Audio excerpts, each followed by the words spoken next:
Okay. First story in book number 2 of Tales from the Pizzaplex. Haps.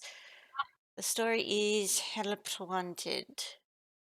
Which I'm excited about because that's the title of the VR game. Let's see how it does. Okay. Why is the men's room always such a nightmare? Steve sprayed the toilet and walls with disinfectant. It was weird. The woman's room never needed anything but a basic mop, wipe down, and replenishing of soap and toilet paper. Oh, dude. Lies. I have had to literally pick up shit from a toilet that was stuffed with toilet paper and other things that should not be in there. Yeah, no, like some women put like pads and tampons and shit in the toilet, and then you need to fix that crap. So, like, wherever this like rumor that a lot of men writers get the idea that like women's bathrooms are like clean and prestige, and like, no, dude, we're all animals. We all shit on the floor and smear our crap on the wall. It's funny you say that since I've literally actually had to clean smeared crap off walls and Yeah, surfaces at my yeah, old job. right? Like, well, why are people so disgusting in public restrooms? I don't get it. I don't know. It's a universal bathroom experience. Why does like public restroom people like smear their shit on the walls? Anyway, sorry. I know that these stories take a long time to read, but he's like, oh, the women's bathroom was like so super clean. And I'm like, no, you're lying, Steve. He's lying though. Okay. But when taking care of the men's room, he always felt like he might as well be cleaning the monkey house at the zoo. Steve never thought he'd be scrubbing toilets at a gas station for minimum wage. Oh, it's a gas station, so that explains it. Even worse.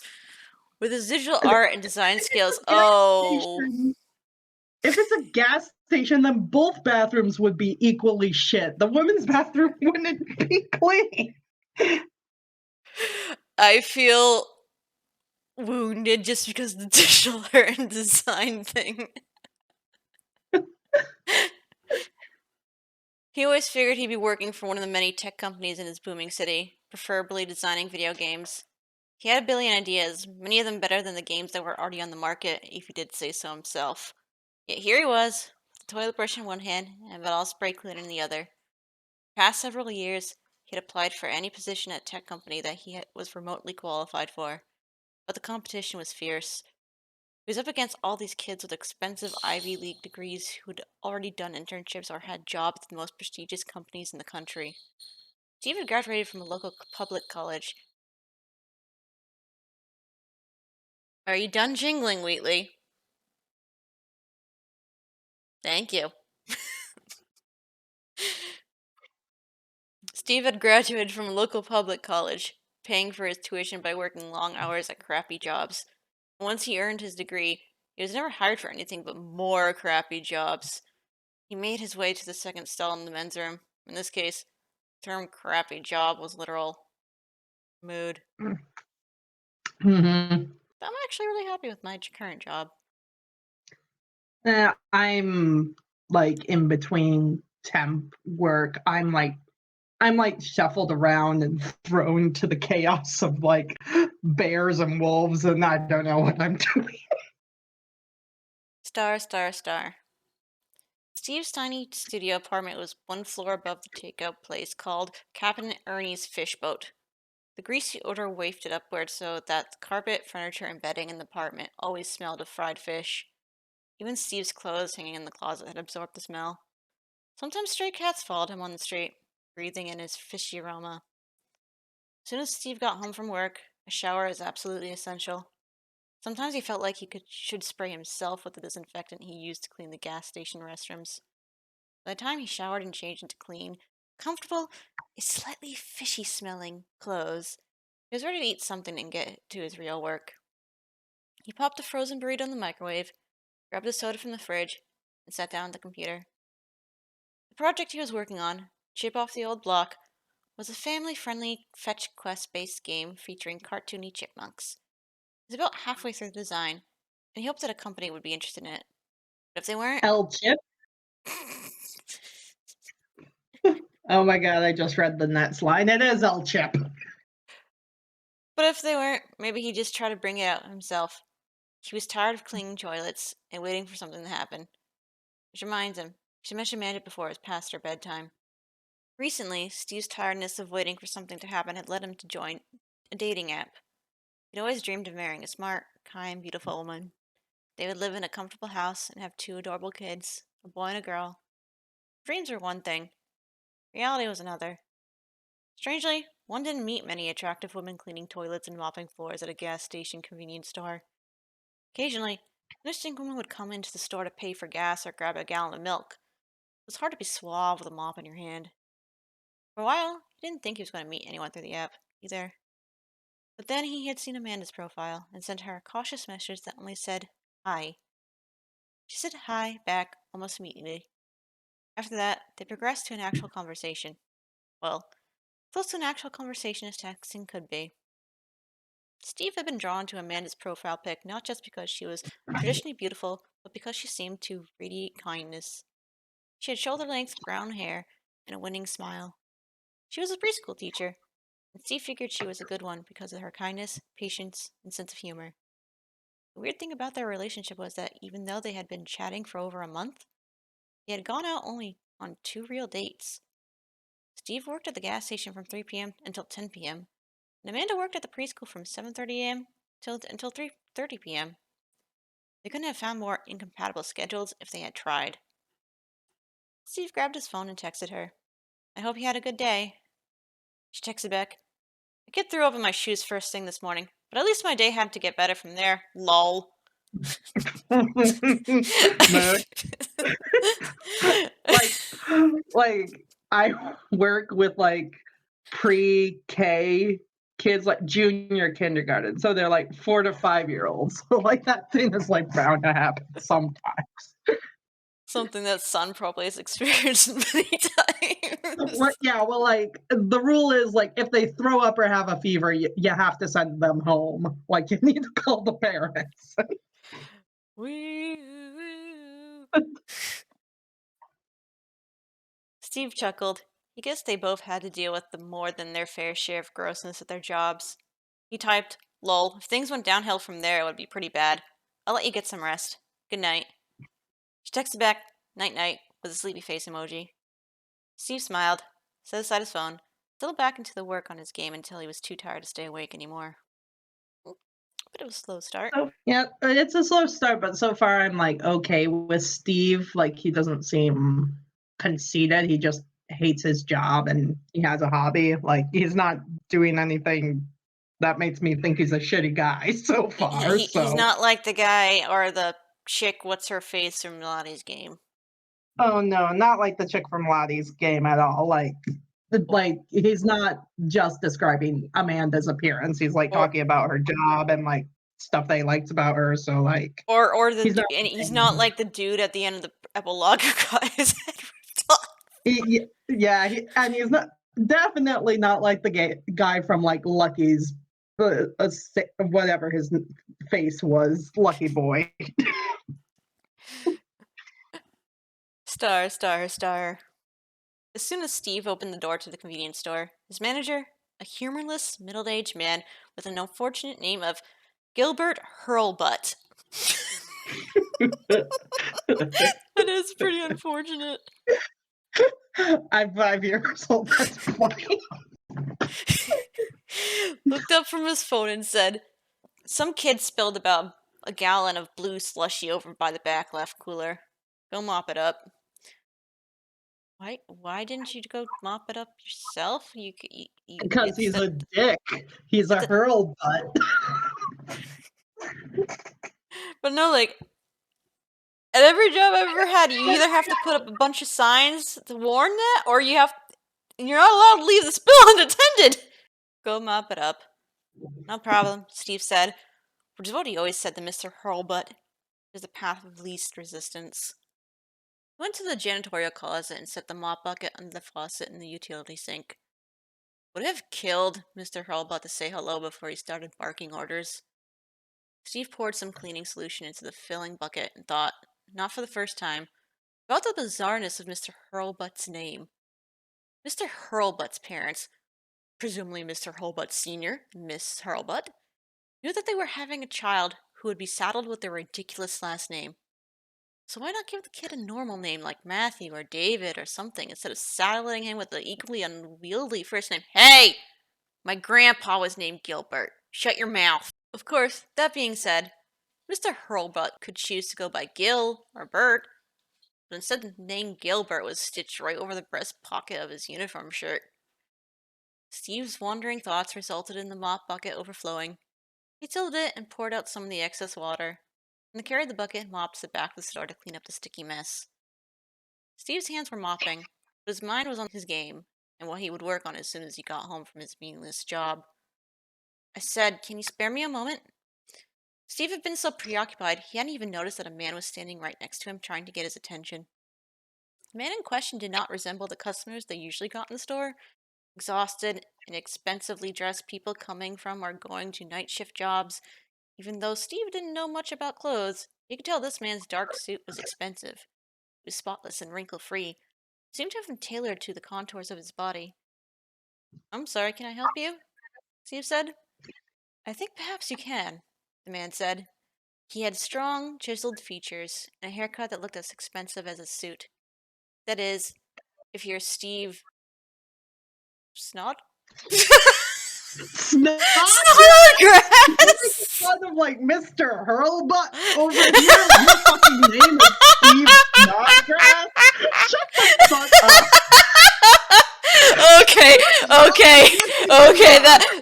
That made the whole thing of going on about the other dude's name worth it, cause that.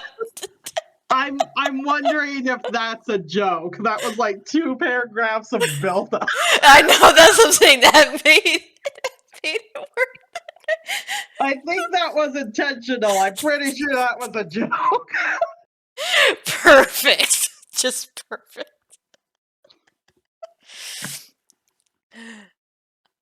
That is, if you're Steve Snodgrass. I am, Steve said, pointing to his name tag and immediately feeling like an idiot. "Could you step outside for me a moment?" the man asked. The situation was getting stranger and stranger. Steve had thought the man just needed help locating an item in the store. Now it appeared that this guy wanted something from him personally. Steve felt nervous. "Is the guy a cop? Serial killer?" "I don't know about that, sir," Steve said. "I just started my shift, so I'm not due for my break yet. I don't want to get in trouble with my boss."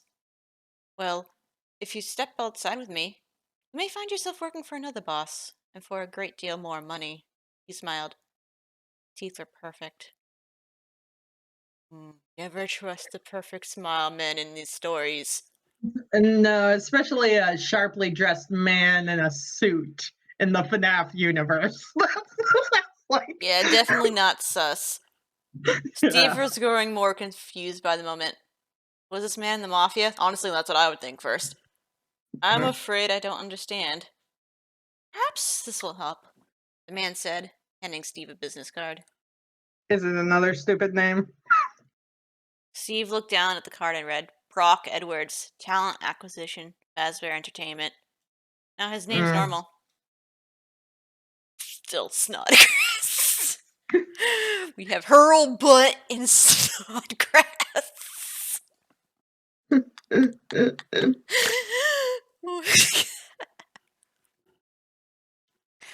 It took a few seconds for the name Fazbear to ring a bell, but then Steve remembered the kids' pizza places that had once been wildly popular, but had suffered a downfall after a variety of criminal allegations.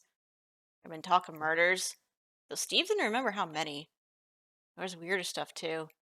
Stories about paranormal events and that kind of nonsense. Steve was still puzzled. He had to admit he was curious too. "Maybe I could step aside for just 1 minute," he said. "Very good, Mr. Snodgrass." I can't take the name seriously. Mr. Snodgrass. Mr. Edwards said, following Steve out the back door. They stood out back near the dumpster. The fumes of the garbage hung in the air. "You are familiar with Fazbear Entertainment?" Mr. Edwards asked. "Kind of," Steve said. "I mean, I went to the pizza place a couple times as a kid, birthday parties and that kind of thing. Also, I know a little bit about the scandals. Unfortunately, that's what a lot of people know about Fazbear Entertainment, Mr. Edwards said. Over the past few years, there have been a number of individuals determined to smear our company's reputation by spreading terrible rumors. And of course, the public dines on that kind of filth. He straightened his already straight tie. And so as a result, Fazbear Entertainment is in need of some rebranding. Okay, but I still don't see what this has to do with me. Mr. Edwards looked Steve up and down. You are a game designer, are you not? Oh, I think I know where this is going. Yeah, Nah, he's going to be like the game designer for Help Wanted, like the lead designer. or he's the in-universe version of Scott Cawthon.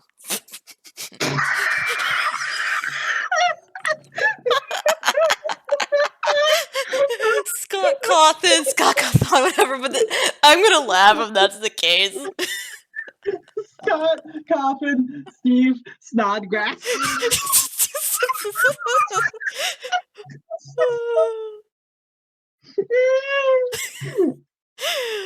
The noise that left my mouth wasn't human. I don't know what that was. Sorry.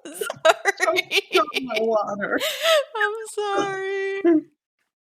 You are a game designer, are you not? An aspiring one, I guess you could say. How did this guy know he made games? You sell yourself short, Mr. Snodgrass. You've posted 2 games online, and they were quite good. Thanks, said Steve, though he still wasn't sure how this guy had found out about his games. He wondered what else Brock Edwards knew about him. And so, here's where you come in, Mr. Edwards said. In an effort to laugh off our detractors, Fazbear Entertainment wants to Oh put my out a line of video games based on the lies that have spread about the company. Horror games! Oh, I called it! And he made videos about Chip. It fucking is El Chip, and this is Scott Coffin self-insert. Oh my god! I'm dying. Like, I'm laughing so much, I'm actually sweating in my apartment. Oh my god.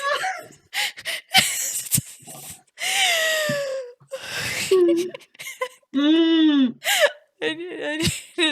I need a moment. I need to share this with everybody in this. Share it for the clout. Share it on Tumblr. Oh my god.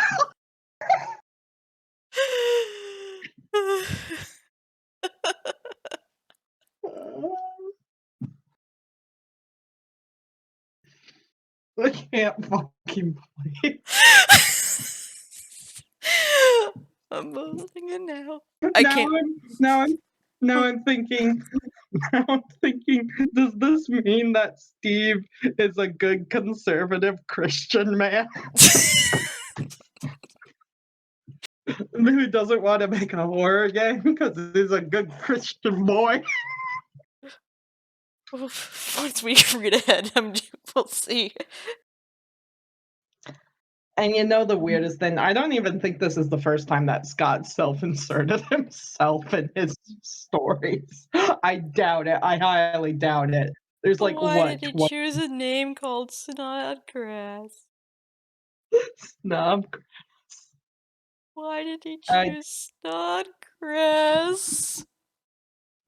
I don't know.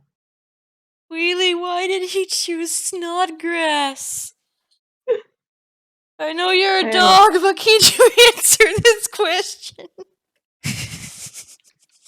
I know Scott has a wife and a kid, but I want to know if his wife is actually a cheater. Yeah, no, that's pretty private information, which makes sense. Hey, my baby boy. My jingle pup. You know what? I know we haven't finished the story, but it being Scott Coffin self-insert now makes sense of like why this guy doesn't seem so terrible. But if he like dies a horrible, gruesome death for like no reason, I don't know what that would say about the story. I don't know either. And I forgot what, oh yeah, and what I was saying before, now that you're recording, it means that Mr. Steve Snodgrass, aka Scott Coffin, in universe, he's gonna have to like research like the articles of the actual murders so he can make them as background lore in his game.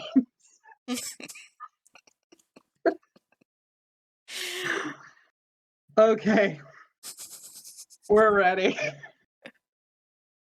Okay.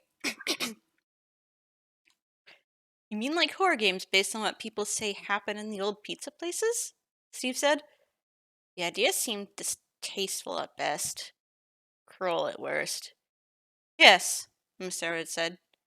They should be scary, but at the same time, they should poke fun at the ridiculousness of all those libelous rumors and accusations.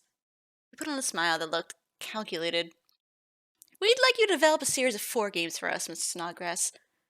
I think you find the compensation more than generous than what you're currently being paid for mopping. A job offer in game development. It was what Steve had dreamed of for his entire life. So why did it feel so weird and wrong? We'd want you to start right away, of course. We would fly you to a remote location where you'd have everything you'd need to work on the game, plus everything you need to live comfortably, a spacious condominium, personal chef, staff to run your errands and do your laundry, a home gym if you choose to use it. He looked disdainfully at Steve's gym-free physique. We could give you Wait, until... is this the guy from American Psycho? What the Why is he the guy from American Psycho? like, have you seen American Psycho? No, really? Well, basically, the like it's up to interpretation if like this guy actually committed any actual murder, but like he's a narcissist 100% obsessed with like his appearance to the point of like ridiculousness. And he also commits murder. So Yep, kind of sounds like him. He looked disdainfully at Steve's gym-free physique. We could give you until Friday to tie up any loose ends. It's an incredible opportunity, Mrs. Snodgrass. What do you say? Horror games, huh? Steve said, stalling. If there were horror games based on ghosts and goblins or other purely fictional creatures, he wouldn't have had a problem with them. But horror games based on what he had understood to be real murders made him feel queasy. Hasbro Entertainment said the murders weren't real, but they would say that, wouldn't they? That's right, Mr. Elliot said. They need to be based in the Fazbear Entertainment universe, but you'd have a lot of creative freedom within those bounds. But I couldn't work on them here? There was something troubling about this whole situation that he couldn't quite put his finger on. No, the company was very specific about that. They don't want any chance of leaks. Leaving town for a long period of time was another sticking point. It was hard enough to see Amanda, given their differing work schedules. They hadn't gone close enough yet to make a long-distance relationship work. He was starting to think he really liked her. He took a chance at Fazbear Entertainment, a company with a dicey reputation at best. Was it worth the risk of losing his chance with Amanda? I truly appreciate the offer, Mr. Edwards, but I don't feel right about taking this job. The world's a scary enough place without adding more horror to it. I really want to concentrate on making family-friendly games. because I'm a good Christian man with good Christian values, Mr. Edwards.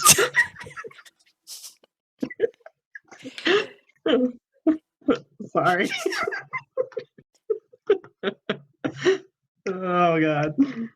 He had his personal reasons for saying no as well, but this was probably the biggest one. Didn't kids already have enough to be scared of in today's world?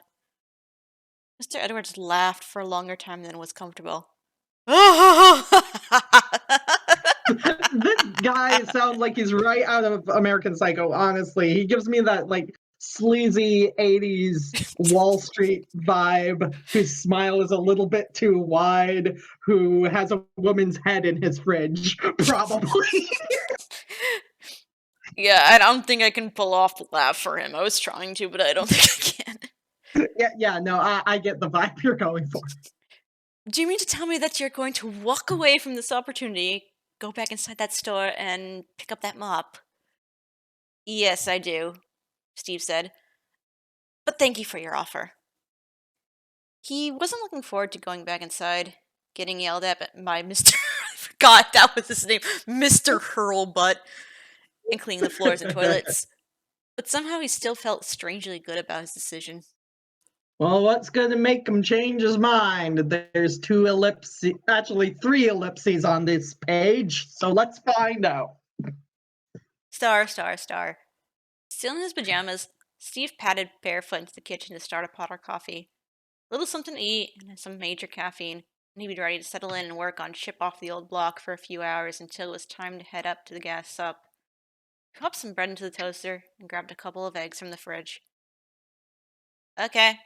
That wasn't really relevant at all, Or really. it didn't need to be split up like this. You could have just said some time passed, or you didn't need another ellipses.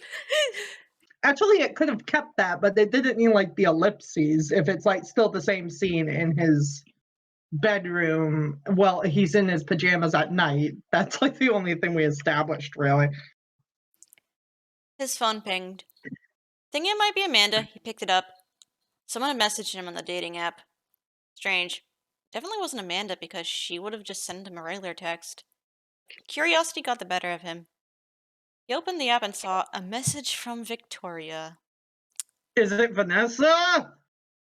It's a I trap! don't know. Who the heck was What? Victoria? That's what we want to know. He opened the message and read, "Hi, would you like to chat sometime?" He clicked on her picture and enlarged it. When he saw it, he gasped. Someone had asked him to describe what his physical ideal of a woman would be. His description would exactly match the photo he was looking at. Victoria had long, her hair's black, wavy black hair. Okay. It's not Vanessa, with a beautiful sheen that Mm. caught the light. She had I big, want Vanessa in the Pizzaplex butts. I love her. same. Sorry. Give us the bitch! Give us the piglet. She had big, doe-like brown eyes and a sun-kissed complexion. Her cheekbones were high and her lips were full. She wore just enough makeup to accentuate her natural beauty. I don't think any of this is natural, and I really think this is just a trap. Of course, he reminded Right. himself. People were notoriously dishonest on the internet. Smart boy. This could be a random photo that someone much less physically attractive had found to pass off as their own. Or it could be a photo of an actual woman from 20 years ago. But what if it wasn't? What if this vision of loveliness was real and had decided, for whatever reason, that she was interested in him? It's not. Wait, he told himself. What about Amanda? Amanda was a nice, caring person, and there seemed to be a real connection between them. But then again, they were in such an early stage of their relationship that he wasn't even sure it could be called a relationship yet. Boo! And they hadn't said Well, they were exclusive. Amanda could be dating half a dozen other guys for all I know. But yeah, no, like that's true.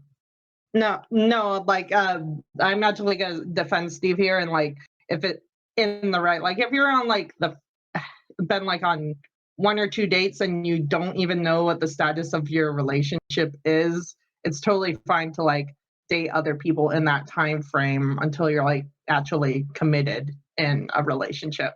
Like that's what my mom does, and that's what I I just do. find it hypocritical just because he used Amanda as the excuse to not take the job, and now he's willing to ditch Amanda for this impossibly beautiful lady. Yeah, no, and I agree with you there, and I do think that this woman is actually working for Fazbear Entertainment, and they somehow hacked his phone history, and they're like, "Oh, he's staying for this Amanda chick. Well, let's change that." Yeah, they just need some random nobody that they could pin as a deranged lunatic for when they eventually release the games, like they did in the actual Help Wanted VR game. Scott caught that.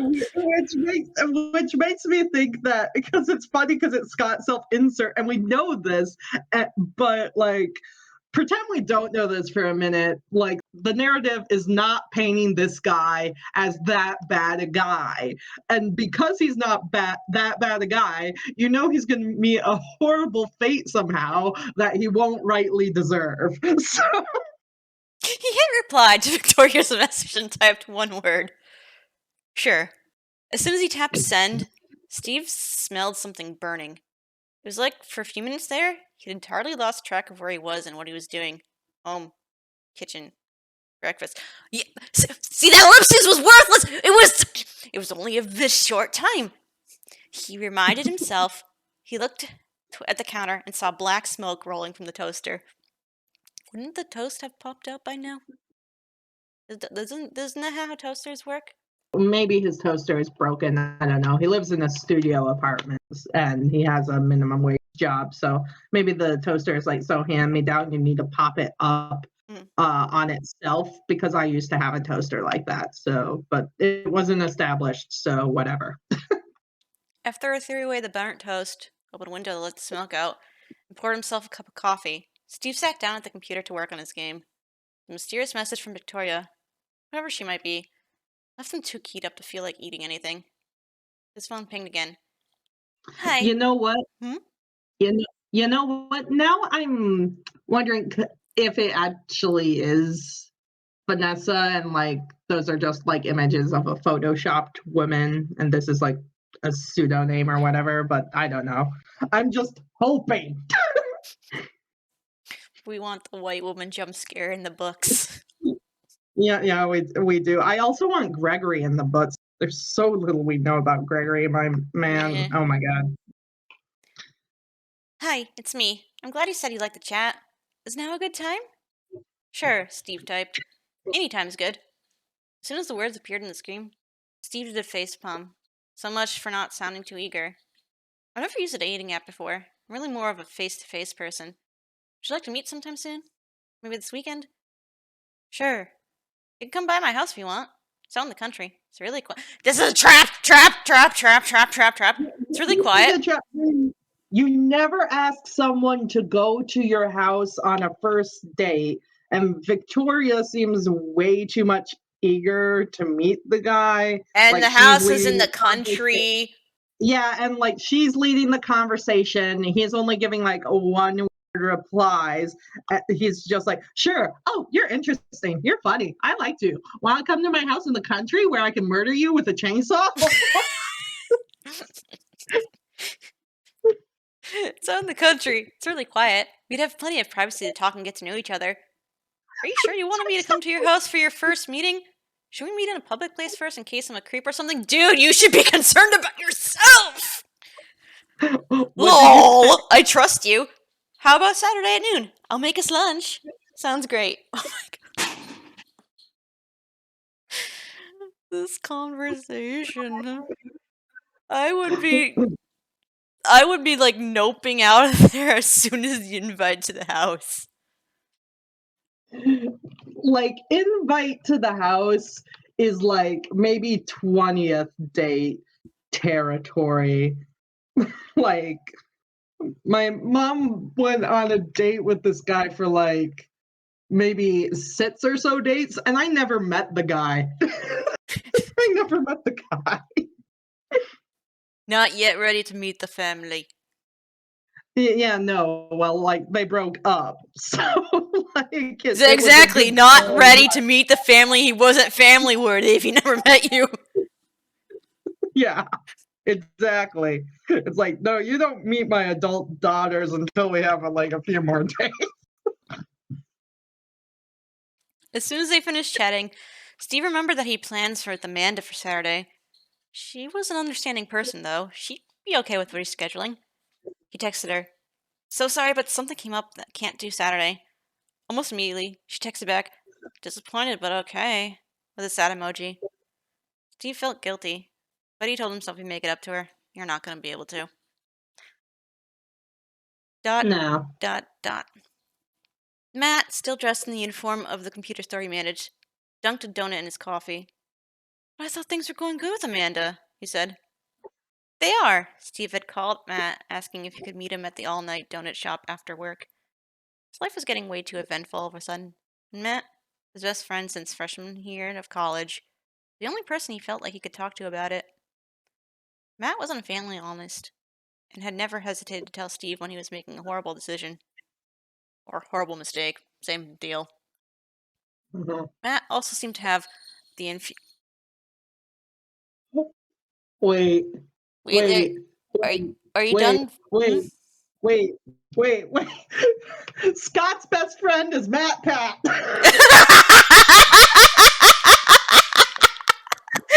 Oh my god! It's another Matt Pat reference! The last time Matt Pat was in a FNaF book, he got pregnant with Springtrap. So we'll see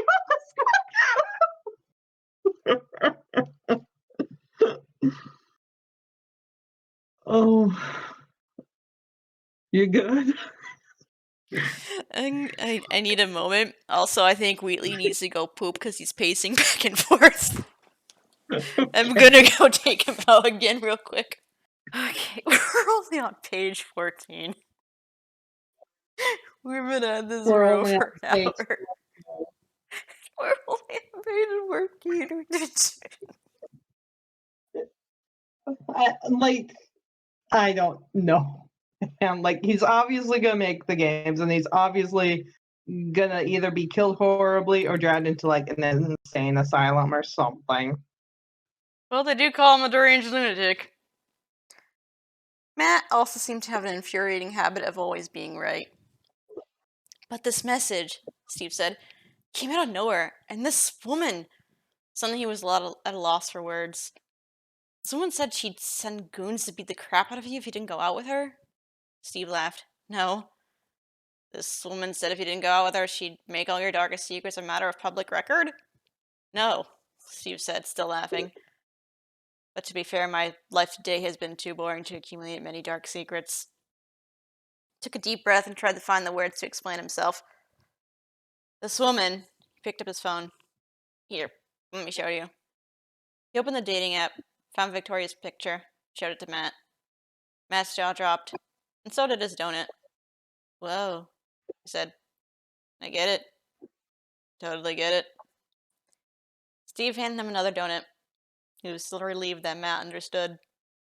That just confirms to me that it is Matt Pat because he jumps to like wild conclusions about like the mafia and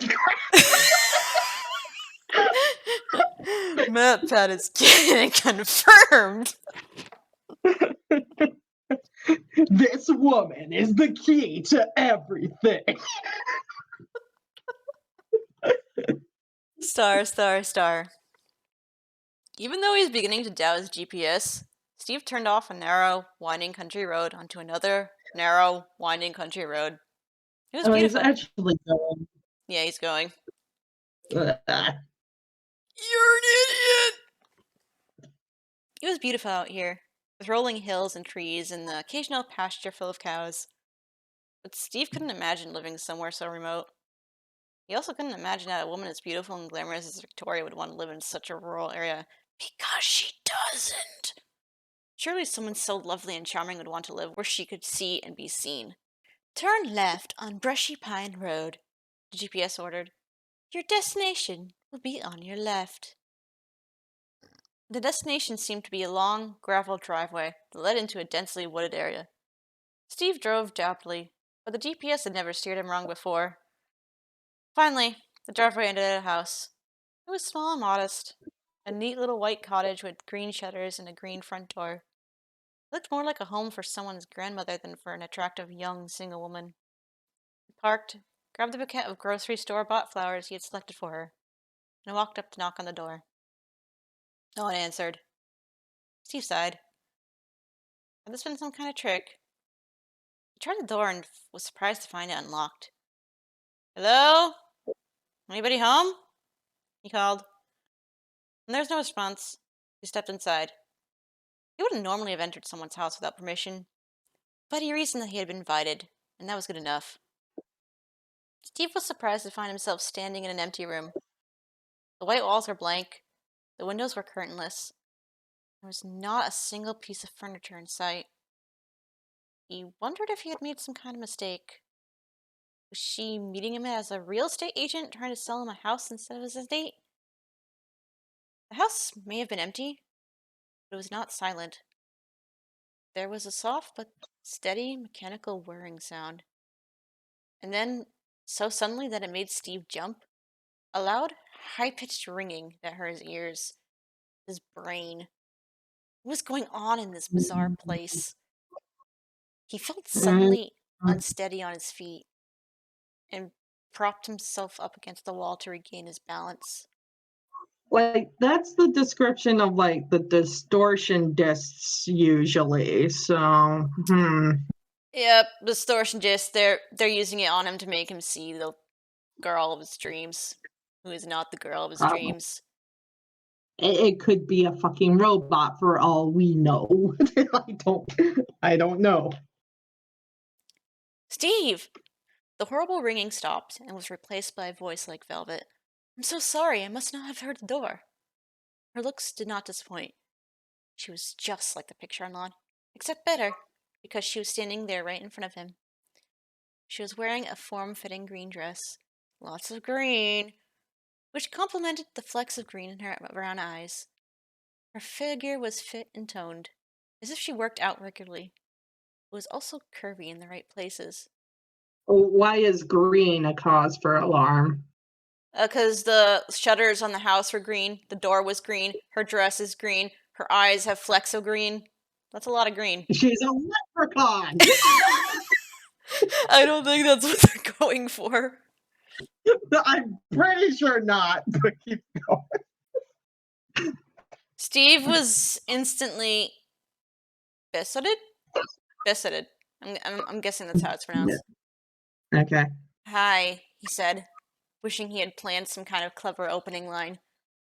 Since he hadn't, he shoved the bouquet at her instead. Just imagining him just like thrusting the flowers at her. Hi, these are for you. She received the flowers and smiled, all lovely lips and straight white teeth. How beautiful! And thoughtful, too! Thank you. She looked around the room as if trying to imagine it from his point of view.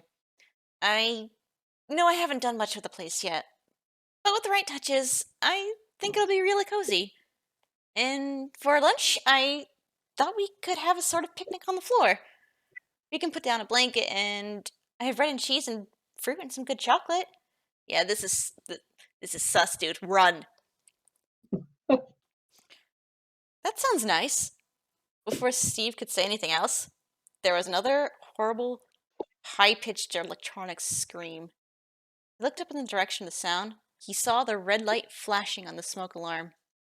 It was strange. He could neither see nor smell smoke. He reached up to try to disable it, but lost his footing as the room began to spin faster and faster like an out-of-control merry-go-round. You are So hallucinating! there's like definitely distortion, just shenanigans, and this is also giving me vibes of what was it called? Out of Order or Out of Service, the AR story. Under construction. Under Construction, that was it. Yeah. Star, star, star. Steve opened his eyes. He was lying on a couch. But where? The layout of the small room was familiar, but when he had seen it before, it had been empty. Prediction, they like knocked him out with like some sleeping gas, and now they chained him up in a basement, and they have a gun to his head, and they're gonna have him make FNaF games. What I'm betting happened is he arrived too early because the place was empty. So they Mhm. knocked him out, and now there's just a bunch of stuff out. Well, we'll see where it goes. Okay. Before, it had been empty. Now there was a chocolate brown couch he was lying on and a matching armchair. There was a coffee table stacked with both fashion magazines and tech themed magazines, and a large cabinet with a flat screen TV and a few different kinds of video game consoles.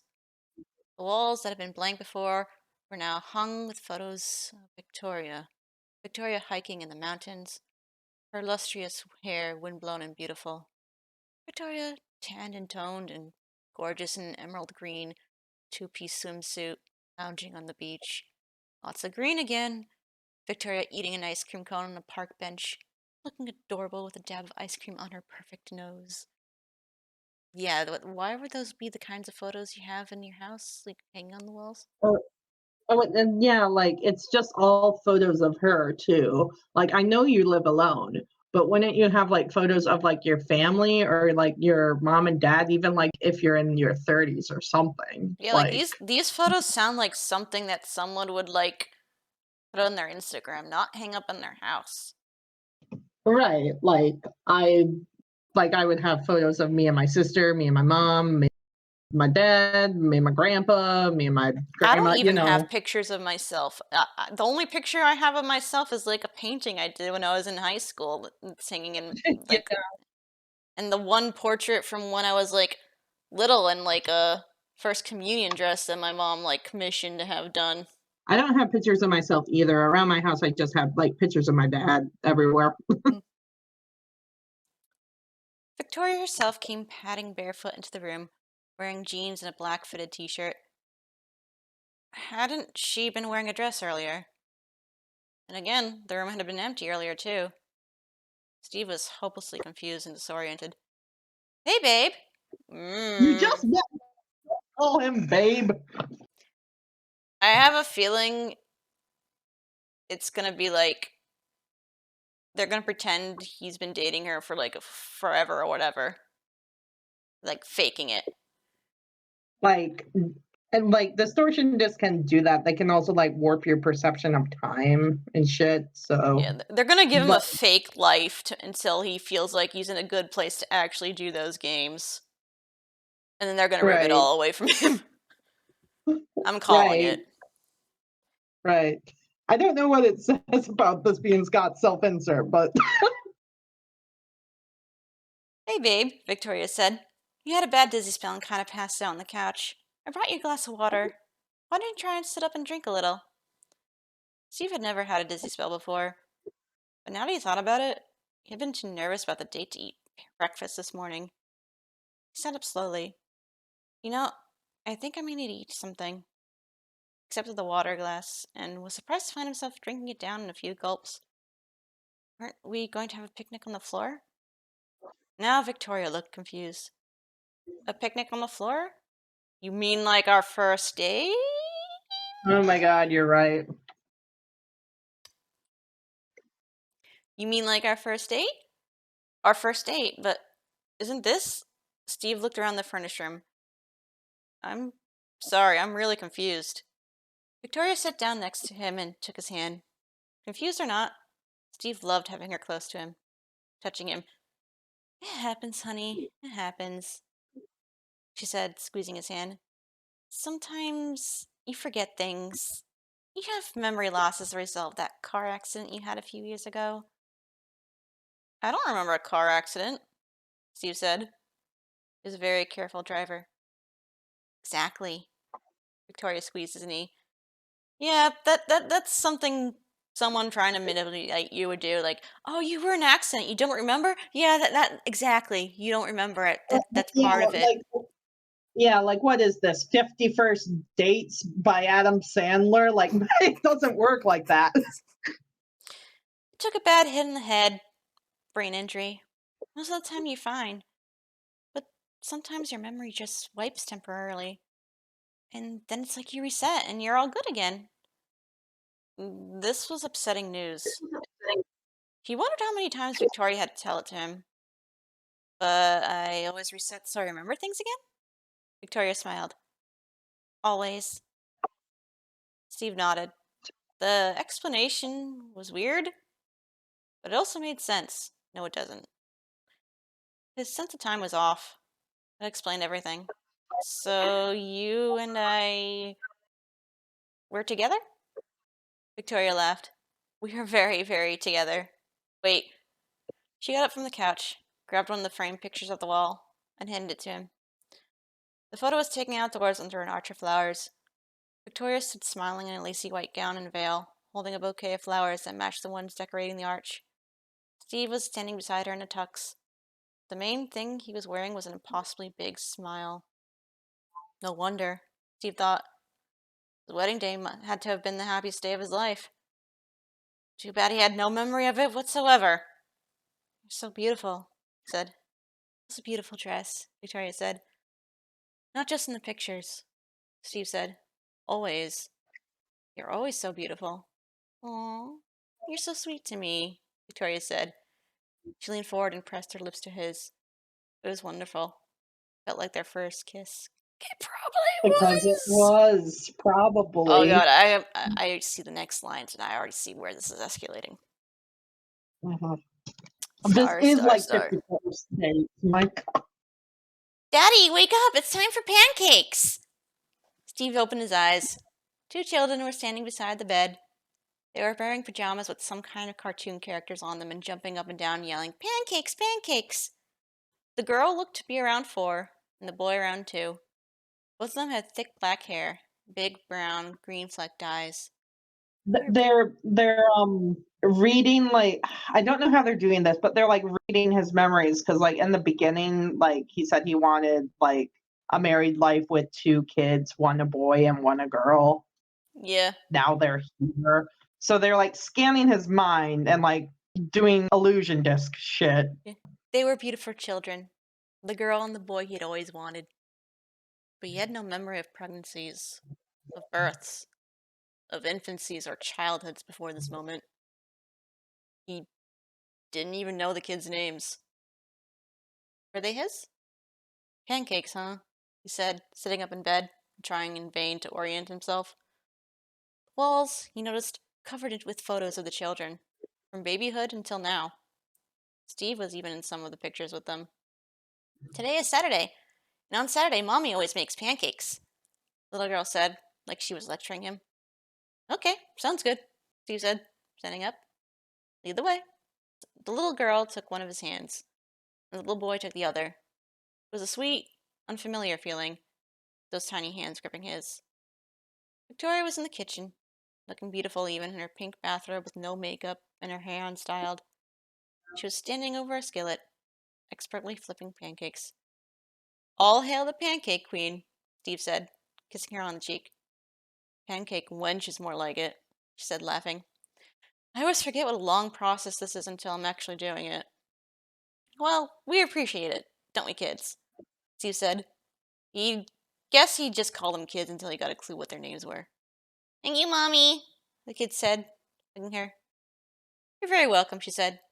Now, Abigail and Avery, if you'd take your seats at the table, I'll have your pancakes ready in a minute. She turned to Steve. And honey, the coffee's ready if you'd like to get us some. Honestly, I feel like that was a way too convenient a placement to say both their names. And well, no, like, yeah. It didn't Like come out when as natural. It's like mm, even like my mom and dad when they were addressing like both of us growing up, if we were being too a little too weird or rambunctious, they would just say girls or kids, they want to yeah, use our name, like if they're addressing both of us. yeah. That's this or, is or, just or incredibly like sus. I don't know, it would be like more organically if she said something like, Avery, help your sister with setting the table or something like that. That I mean, like that would work. Yeah, especially since it's Avery is the 2-year-old. Yeah, or like whatever. Abigail, help your brother set the table or whatever. Abigail, please help your brother into his booster seat. Oh yeah, something like that. Sure, Steve said. Though in his head he was repeating Abigail and Avery, Abigail and Avery. He didn't know where the coffee cups were, and he opened the wrong cabinet at first, but got it right on the second try. Poured them each a cup. Vittoria said, just a splash of milk in mine, remember? He didn't remember, but he said, of course, and got the milk out of the fridge. It was a happy breakfast. Pancakes themselves were terrific. The bacon was crispy the way he liked it. The best part was sitting around the table as a family. The kids talking and laughing, and Victoria sharing private smiles. This is what he had always wanted. Did it matter that he didn't remember how he'd gotten it? Maybe it didn't. People were always saying to live in the moment. And that's what Steve was doing. You couldn't get hung up on your past if you couldn't remember it. This guy is like more go with the flow than I am. Scary. Like if I was in this scenario, I probably react exactly the same way. I'm just like, whatever. Whatever, I'm just gonna eat my pancakes. Nom nom nom nom nom. Yeah, yeah. So, are you still planning on fixing the leaky faucet in the bathroom today? Tori asked. Steve didn't remember that this was the plan. He had learned about plumbing from his dad, so he was happy to comply. I'll certainly give it a shot, he said. A few minutes later, when Steve came back into the living room after fixing the faucet, Victoria was sitting on the couch in the living room, looking distressed. We need to talk, she said. Memory problems aside, Steve still knew that Oh, particular scent. now I remember. Like if Victoria has had like two kids, one like 5 and the other 2, are those their ages? 4 and 2. Yeah, 4 and 2. Like wouldn't like if Steve wanted to buy into like this whole memory loss thing, like he buys it instantly and no questions asked. Wouldn't he like notice that Victoria hasn't like aged? I mean, like it's hard to see age after like actually like after about like 7 years. I think she would get at least like a little like eye bags or something, you know? But then again, she's like always putting on makeup, and he never saw her without the makeup, so he probably assumed that this is what she looks like normally without makeup. Yeah, probably. Like in my head, they're just like not aging her up, and she looks like exactly the same as like the day he met her, and it's just like not registering to him. Like that's what I think. Mm-hmm. Steve still knew that that particular sentence never meant good news. Okay, he said, sitting down beside her. She picked up an envelope from the coffee table. This was in the mail today. She handed it to him. He took out the letter and read the words Notice of Foreclosure. Wait, what? Is our house being foreclosed on? Apparently so, Victoria said. We've been underwater financially for a while. I really wanted to stay at home with the kids until they started kindergarten. But if I have to, I guess I'll go back to work. Let's not be hasty, Steve said. He knew he was going to feel like an idiot saying what he was going to say next. But he had to ask the question, do I have a job? Sure, Victoria said. You work at the gas up. Oh. Yeah, it's as I suspect. They're giving him everything he wanted, but they're still making his job shitty so that he'll actually take the offer. Right. Oh, he said. He guessed he hadn't forgotten how to clean toilets. But even with you working overtime, the pay there doesn't keep up with the cost of living. Especially since the kids came along, Victoria said. Well, I guess I'm gonna have to just find a better paying job then. Victoria gave him a brave smile. It'd be wonderful if he could. Here comes the chicken monster. Wow. That's like, what are you deflecting for? What are you Wait, what? fucking what? Huh? What Oh, do you mean? oh, you know what it is? Okay. What? They immediately jump cut to him suddenly chasing the kids playfully. Yeah, no, that's what I said, which makes it sound like he's deflecting and ignoring Victoria N- entirely. no, no, like, how? No, like the kids weren't even there to begin with, is what I'm saying. Where did they come from? I don't know. Because they weren't in the living room with them. That's a really good point. It's like, Like either that's just like mind shenanigans or just I don't know, like it feels like an awkward transition I to feel be like it's fair. mind shenanigans mixed with a awkward transition. Like, it's supposed to be like he's having a conversation with her, and then all of a sudden he's just like immediately just playing with his kids. Because Yeah. Like, before, all his jump cuts were every time he went to sleep. But now it's just happening, like, as it's going on. Chase me, Daddy, chase me, Avery yelled. He couldn't get over the small burst of happiness he felt every time one of the kids called him Daddy. Scott Coffin Daddy King real. Up, and I see Brock Edwards. Yep, this is definitely where it's Yeah. going. Yeah, no, I did see Brock Edwards' name ahead a bit. I just kind of kept it to myself. Star, star, star. He heard it before he saw it. That was how it was with their long gravel driveway. If someone was approaching, he always heard the sound of the wheels on the gravel a few seconds before he saw the car. He saw, looking out the window, that in this case, the car was a shiny, black, and expensive looking.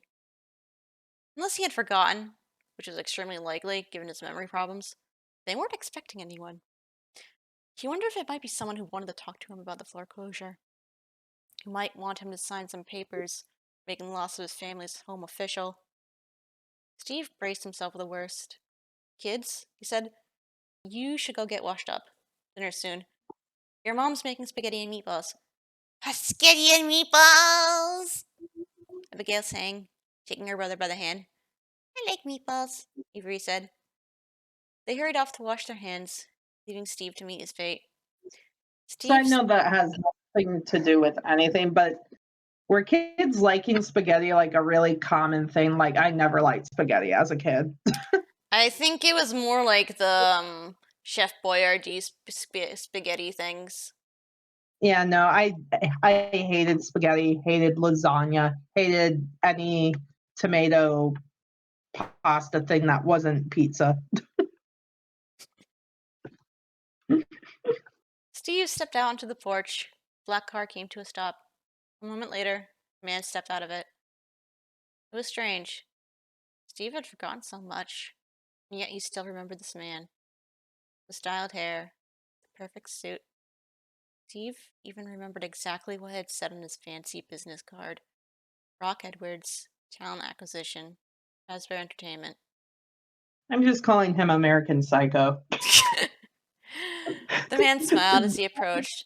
His teeth were dazzling. Mr. The name! Mr. Snodgrass, he said.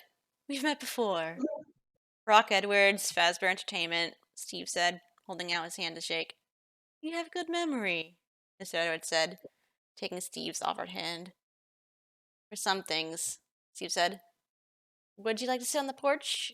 We can go inside, but I've got a 4-year-old and a 2-year-old, so I can't guarantee much quiet. The porch is perfect, Mr. Edwards said. Once they were settled in the porch's 2 rocking chairs, Steve asked, Can I get you anything to drink? Iced tea? Lemonade? No, thank you, Mr. Edwards said. Steve, since your memory's so good, I'm sure you remember the offer I made you last time we met. Strangely, Steve could remember every detail. The horror games based on the myths surrounding Fazbear Entertainment. Now facing foreclosure, the idea of games didn't seem quite so objectionable. I do, he said. So this makes me think that Brock orchestrated this whole thing, and he knows exactly what the fuck is going on because he's like, "Oh, look at you! Your memory is so good. Your memory is so good. Did I mention how good your memory is?" Yeah, this was all just a trap. Every single thing about this was a trap. Yeah, Mr. Edwards nodded. Well, we here at Fazbear Entertainment, here. Mmm. we. We Who is here. the? We Yeah, here who at is the? Yeah, who is we? Are you talking Victoria and the kids, or are you just using the royal we? No, but the fact that they're saying here, as in this place is part of Fazbear Entertainment. When you're talking about a company, you say we at if it's not at if you're not at the location that they own. But he's saying we here at Fazbear Entertainment, meaning that they are on Fazbear Entertainment property. Scott Coffin is just in a glass box with gas and fumes, and he's hallucinating like crazy right now. He's smoking some shit, and that's how Five Nights at Freddy's started. Okay. Well, we here at Fazbear Entertainment want you to know that the offer still stands. 7 years later, apparently. Or however long into this fake fantasy life we've created for you. Can I? I like to I like to think that it's been only like 24 hours. Yeah, in real time, it's only been like 24 hours, but Steve thinks it's been years. Yeah. Can I stay here with my family to work on them? Do you remember that last time the offer had involved relocating to an undisclosed area? Yeah, you've already relocated. Yeah. Yes, Mr. Edward said. We want you to work wherever and however you're most comfortable. Steve's face broke out into a grin. Their house was saved. He didn't hesitate. I'll take it, he said. I have no qualms about like making a game about murder now. Child murder. Child murder. Let's make as many games about child murder as we can. Star, star, star. That night in bed, Victoria laid her head on his shoulder. I can't believe you saved us. She said, What, this, what was that voice? Was that like your sultry voice? no, I was trying to be like the damsel in distress, like, oh my god. I Yeah, no, can't I get what you were going for. Just made me laugh. believe. She said, Fazbear Entertainment saved us. The fact that he is saying this so seriously. Fazbear Entertainment saved us. They saved. They. This is a company about child murder and animatronics that saves people. It saved my life. Me, Scott Calvin, making me a millionaire. To be fair, it did in real life. To be fair, yeah. Wait, how long will the story go? Will it get to a point where Steve is disillusioned with his own games and wishes he could do something, but he's trapped in the FNaF universe and he has to keep making FNaF games because everyone wants to know about the lore and they look into every little thing too much? How meta are we going? We'll have to wait and see. Fazbear Entertainment saved us, Steve said, though he had to admit her words made him feel good. Made him feel good. I can't stop laughing at that stupid. You saved us, Steve! You're such a big, strong I can't breathe. Hold on. I need to take a drink. man! This It's is hard to just. do. This is more hilarious than horror right now. I don't know. I haven't even read down. I just can't get past this bit. Oh my god, I read down. What? Why did I read down? Well, but if you didn't have the talent and skills that Fazbear Entertainment wanted, then we wouldn't have been saved. Therefore, you saved us. She planted a kiss on his cheek. You're my hero. Blech. Ah, shucks, Steve said. We had to admit, he did feel pleased with himself. They held each other close. Steve fell into a deep sleep.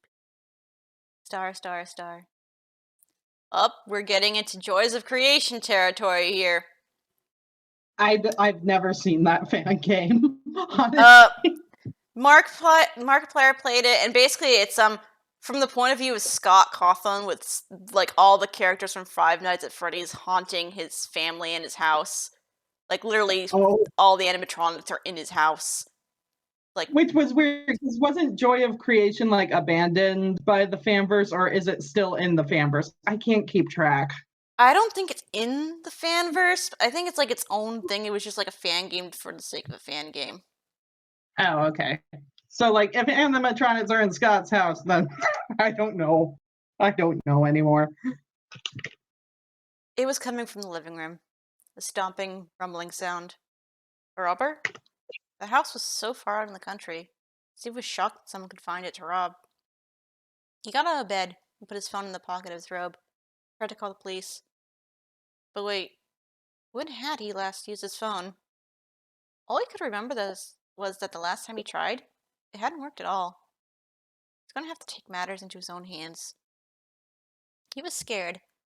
He had to protect his family. He grabbed the softball bat that was in the closet, and marched to the living room as though confident instead of terrified. Abigail was standing in front of the coffee table and bumping into it repeatedly. Her eyes were blank, staring seemingly at nothing. Yeah, your child is just a robot, and she's glitching out right now. Your child is just a robot, Scott. What if we just called him Scott for the rest of the story instead of Steve? No, no, oh no. I don't want to do that. Sweetie, are you okay? Scott asked, trying not to sound panicked. I said no. I had to just for that one line, I'm sorry. Okay. She turned to face him and smiled. Oh, hi, Daddy. Sweetheart, it's the middle of the night.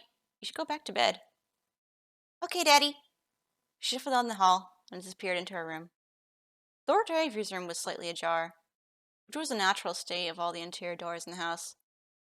For some reason, none of them would fully close, let alone lock. Just like the doors in FNaF 4. Yeah, I know. I was just about to say that. What the fuck?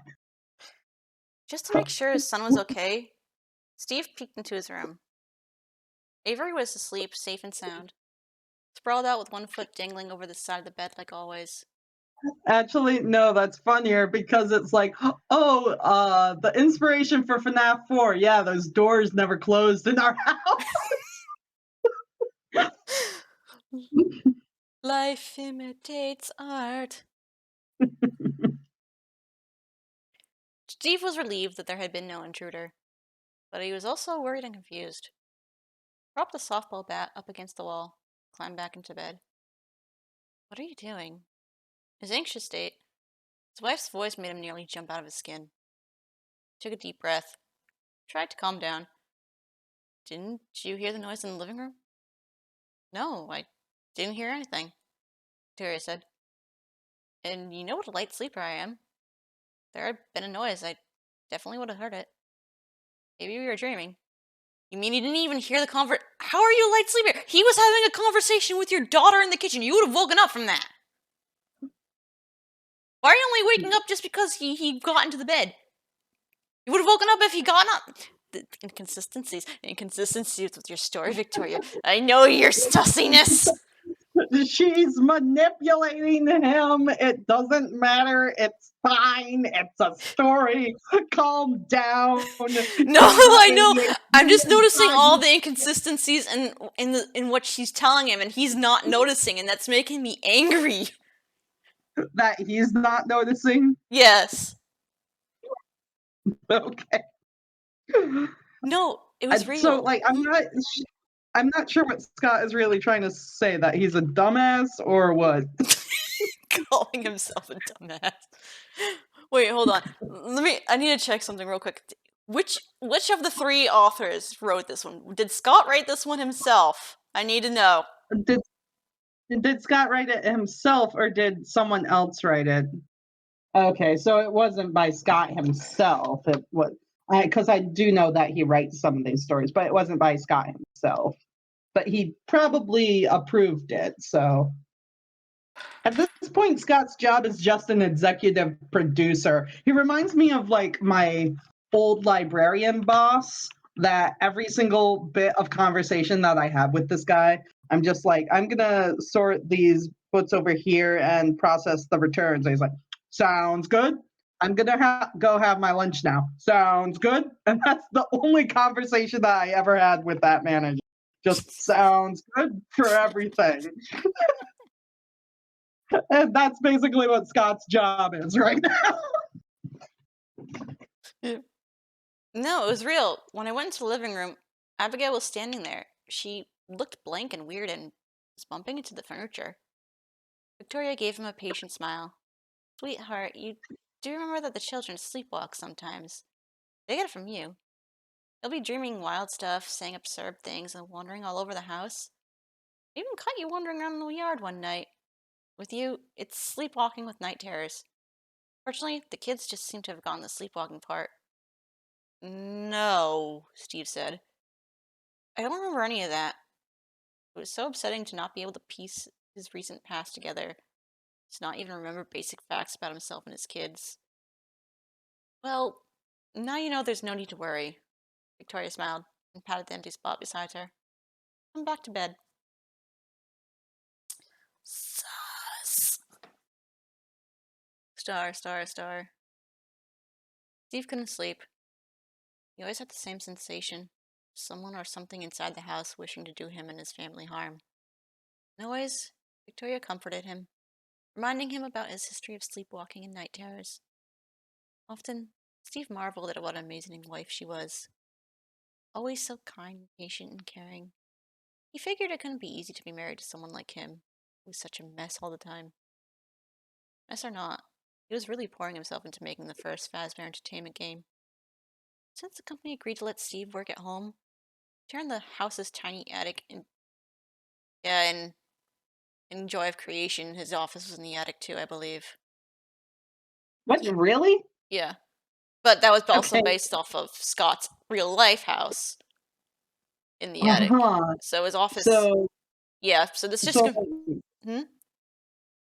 so like if Scott wasn't the author of this, Scott possibly hadn't seen Choice of Creation. So he just looked at this and went, sounds good. He called the daily climbing of the ladder, yeah, it's even by a letter, his commute to work. It was nice to hear Victoria and the children talking and playing beneath him when he was working. To know that at lunchtime, all he had to do was climb down the ladder to join them. He was still haunted by the nighttime visions and fears. But during the day, he channeled all those feelings into the game he was creating. Those feelings of being unsafe all end up on the screen in front of him. Fazbear Entertainment wanted the scary game, and the scary game was what they were going to have. When Steve climbed down the ladder for lunch, Abigail said, "Surprise, Daddy! We're having a picnic!" The voice on the radio that Victoria kept on during the day said, "Heavy thunder showers expected over the next 24 hours. Take shelter if possible, folks. Lightning is dangerous." "Doesn't sound like picnic weather," Steve said. Victoria, who was carrying a pitcher of lemonade, laughed. "I thought we'd have a picnic indoors. Like our first date." The picnic was nice. Victoria spread the blanket on the floor, and they ate chicken salad sandwiches and grapes and drank lemonade. After they ate, Abigail said, "Daddy, let's play hide and seek." "Hide! Seek!" Avery yelled. Steve knew if he played with them a while, he might tire them out so they would take a nap and give their mom a break. "Sure," he said. "I can play a few rounds before I have to get back to work." Kids jumped up and down in a frenzy of delight. Steve felt his heart fill with love. They were such adorable, amazing kids. He wished he could remember every minute he had spent with them. Steve covered his eyes and started counting out loud, very slowly. 1, 2, 3. When he reached 20, he opened his eyes and began his search. Abigail was old enough to be a pretty good hider. Avery could always be found in plain sight. Right now, he was standing behind a floor lamp. Steve, like always, looked around as though he couldn't see his son, then finally moved closer to the lamp. "Where's Avery? Where's Avery?" Steve asked loudly and theatrically. Oh, so it's more like, "Where's Avery?" You know what? You Hmm? know what vibes I'm getting, even though they're like not entirely the same. Hmm? Like, because like he's working upstairs and he's like getting night terrors from like the game he's working on. What if this just like turns into the Shining scenario by Stephen King? All work and no play makes Steve a tomboy. Oh my god. Called to Victoria. "Sweetheart, have you seen Avery?" "No, honey, I have no idea where he could be," she called back. Victoria knew her part of the game well. "I sure do wish I could find him," Steve said. Behind the floor lamp, Avery giggled. Steve kept up the ruse of not being able to find Avery, until Avery's giggling grew more and more out of control. Finally, he jumped up and said, Daddy, I'm here! Steve put up his hand on his chest and jumped backward as if startled. There you are! You got me! You're such a good hider. I got you! Avery said, still overcome with hilarity. Now I just need to find your sister, Steve said. He wandered around the house and didn't see her anywhere. He felt a prickling anxiety. He knew she was nearby and safe and just playing, but something about her invisibility triggered a primal parental fear. He thought of parents whose children go missing for real, spend months or years trying to find them. He thought of missing persons reports and kids' faces on milk cartons. He suddenly wanted to find Abigail very badly. See her beautiful little face. The bedroom closet. She had hidden there before. He went to the bedroom, but hesitated before opening the closet door. Something inside him didn't want to open it. Maybe because it made him think of his night terrors. The sounds in the house that he investigated with a feeling of dread. Not wanting to know what causing them, but needing to know. Boo! The closet door swung open, and Abigail jumped out. Steve cried out for real and jumped backward. His heart pounded in his chest. Wow, you really got me, he said once he had recovered enough to talk. Silly Daddy, it was just me, Abigail said. You think it was a ghost? Yeah, I kind of did, Steve said. You're right. Daddy is very, very silly. Even in the daylight, even when playing with his kids, the fear was creeping in. He was afraid of noises, sudden movements, even his own little girl jumping out at him. He went inside, climbed the ladder, started back on the game. It was easy for Steve to create jump scares because he had just been on the receiving end of one himself. He knew the startled feeling, the cry of shock, the accelerated heartbeat, and the wash of relief when you realized it was just a game and you were really safe. Well, you know all those things except for the relief. Lately, he never felt like he was safe. Why do you feel like this sense of dread and terror like only now when you've been convinced like this is your family for years? The only thing that you're doing is like working on a spooky game. Separate your hobby from like your real life a little bit, man. Like, geez. They're probably pumping like paranoia gas to make him paranoid of everything. It's to make like better game. Yeah, something like that. Who knows? I don't know. Star, star, star.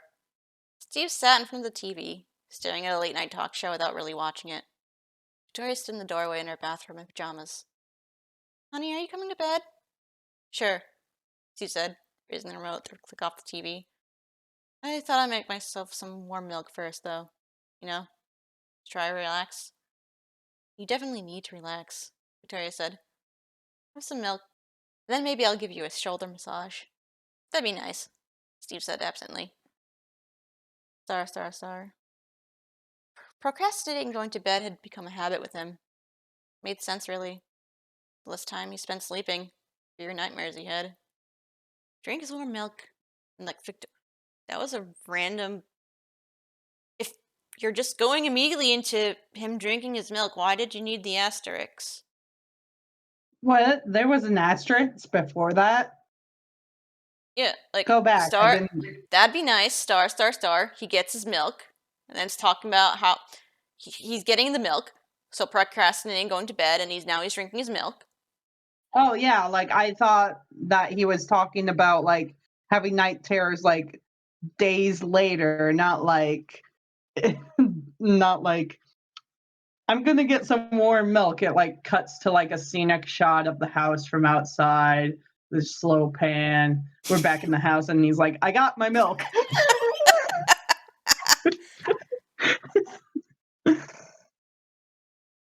He drank his warm milk, and like Victoria, kneed his shoulders. Both of these things seemed relaxing at the time he was doing them. But as soon as his head hit the pillow, his body felt like one big ball of tension. It was worse than that. It was terror. He lay there, his eyes wide open, fighting sleep. Then he heard it. The whirring. The rumbling. They were inside the walls. I'm inside your walls! What? You know the meme with Moon going, I'm inside your walls! I'm inside your walls, I'm inside your walls, I'm inside your walls. Actually, it'd be funny if Moon drop out of nowhere, just like showed up, even though he's never been mentioned in the story before. And we're like, oh, right, these are Tales of the Pizzaplex. Just like out of I nowhere. mean, if he's having night terrors, it would work since that seems to be Moon's thing, dreams and night terrors. Well, like, I'm half expecting like the original Bonnie to show up because Scott has said in interviews like a couple of times that Bonnie was the one who gave him the most nightmares when he was working on that game. Like the first one. We'll have to wait and see. I guess so. They were inside the walls, and this wasn't a nightmare because he knew he'd never fallen asleep. Whatever it was that was after him was inside the walls, scurrying, scratching, and looking for a way out. It just sounds like rats are screwing in the walls. I have that problem too. Rats, rats, rats, rats. Rats. Felt sudden need to flee the bedroom, but when he stood in the doorway, heard more rustling and rattling coming from the living room. They were there too. He backed up and tried to close the bedroom door. It was useless. There's no way to lock yourself in and keep intruders out. No one was safe. Even his family were sitting ducks. All of them. A loud bump came from the bedroom wall on Steve's left. He turned to look at it. The surface of the wall began to pulse and throb. Oh. Ooh. Forming a large bubble on the surface that reminded Steve of the way cheese bubbles up on a pizza. Then with a wet splat, the bubble popped like a zit. Oily black substance splattered across the room. Is it all Jello again? Is it all Jello? I think it might be oil. Oh, like the I forgot the name, but the hospital story. Oh yeah, the one where it's aft and like he possessed another guy's body and he just vomits all this black goo everywhere. Oh, Possesses the entire factory. Oh, right. That's not the one I was talking about, but yeah. Steve needed to get out of here. Get out of here. Need to get Victoria out of here. How could she be sleeping through this? Yeah, she's not a light sleeper, huh? Ran over to her side of the bed and shook her shoulder. Victoria, wake up. What is it? Are the kids alright? Victoria sat up, rubbing her eyes. Unable to find words, Steve pointed at the wall, which now had a gaping hole out of which the black slime oozed. What? Victoria said. Why do you want me to look at the wall? Don't you see it? Steve said. Black slime was dripping from the hole in the floor. Victoria took his hand. Honey, you're having a nightmare. Lie back down. I'm not having a nightmare because I'm not asleep, Steve yelled.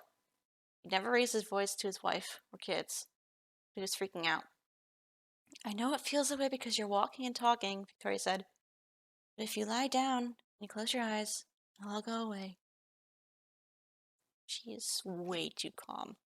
Desperate to escape. Well, like she doesn't see the hole in the wall. Desperate to escape his terror, Steve let himself be coaxed into lying back down. He closed his eyes, feeling how tired he was, how much his body longed for rest. But the noises in the wall didn't stop. There'd be no sleep for him tonight. Star, star, star. Oh my god. I read it. This is DJ Dan the Music Man, the voice on the radio said. I'm happy. When I saw the book in the stores, I flipped to a random page and help wanted, and that's the only line I read, and it's anymore. I'm happy. Music Man's name is now Dan if he actually had a human name. Dan the Music Man. We've got a heavy snowstorm coming on right now. No time to go out and buy milk and bread. Just stay at home and stay safe. Oh god, now I'm having flashbacks to the buy the milk and bread video from when we used to have like winter snowstorms. I've never seen that. I don't know what you're talking about. Was that like local or? It's because like we would get like several feet of snow. Like hold on, let me find the video. Oh my god, he made one in response to COVID. It said I gotta get the gloves and soap. Gotta get the gloves and soap in the same. You gotta get the gloves and soap. And the toilet paper, you can't forget that. Okay, I found it. I gotta get the bread and milk. I gotta get the bread and milk. I gotta get the bread and milk. I gotta get the bread and milk. Oh my god, I gotta get the bread and milk. I gotta get the bread and milk. I gotta get the bread and milk. They said snow! I gotta get the bread and milk!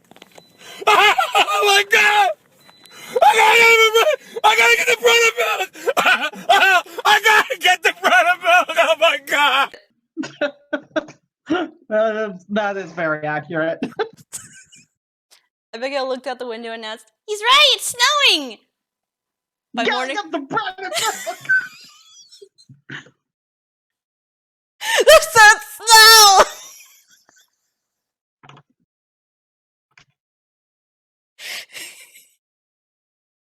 By morning, the yard and surrounding woods were covered in a blanket of snow. The grass and trees looked like they had been covered in a thick layer of white cake frosting. At first, it was fun. They played board games, ate popcorn, and drank hot chocolate. It all felt very cozy. Trouble was the snow didn't stop. Yep, this is definitely like what it was like living in Massachusetts several years, like all those years ago. Kept falling, wet and heavy. Temperature plummeted, so it was too frigid for anyone to stay outside for long.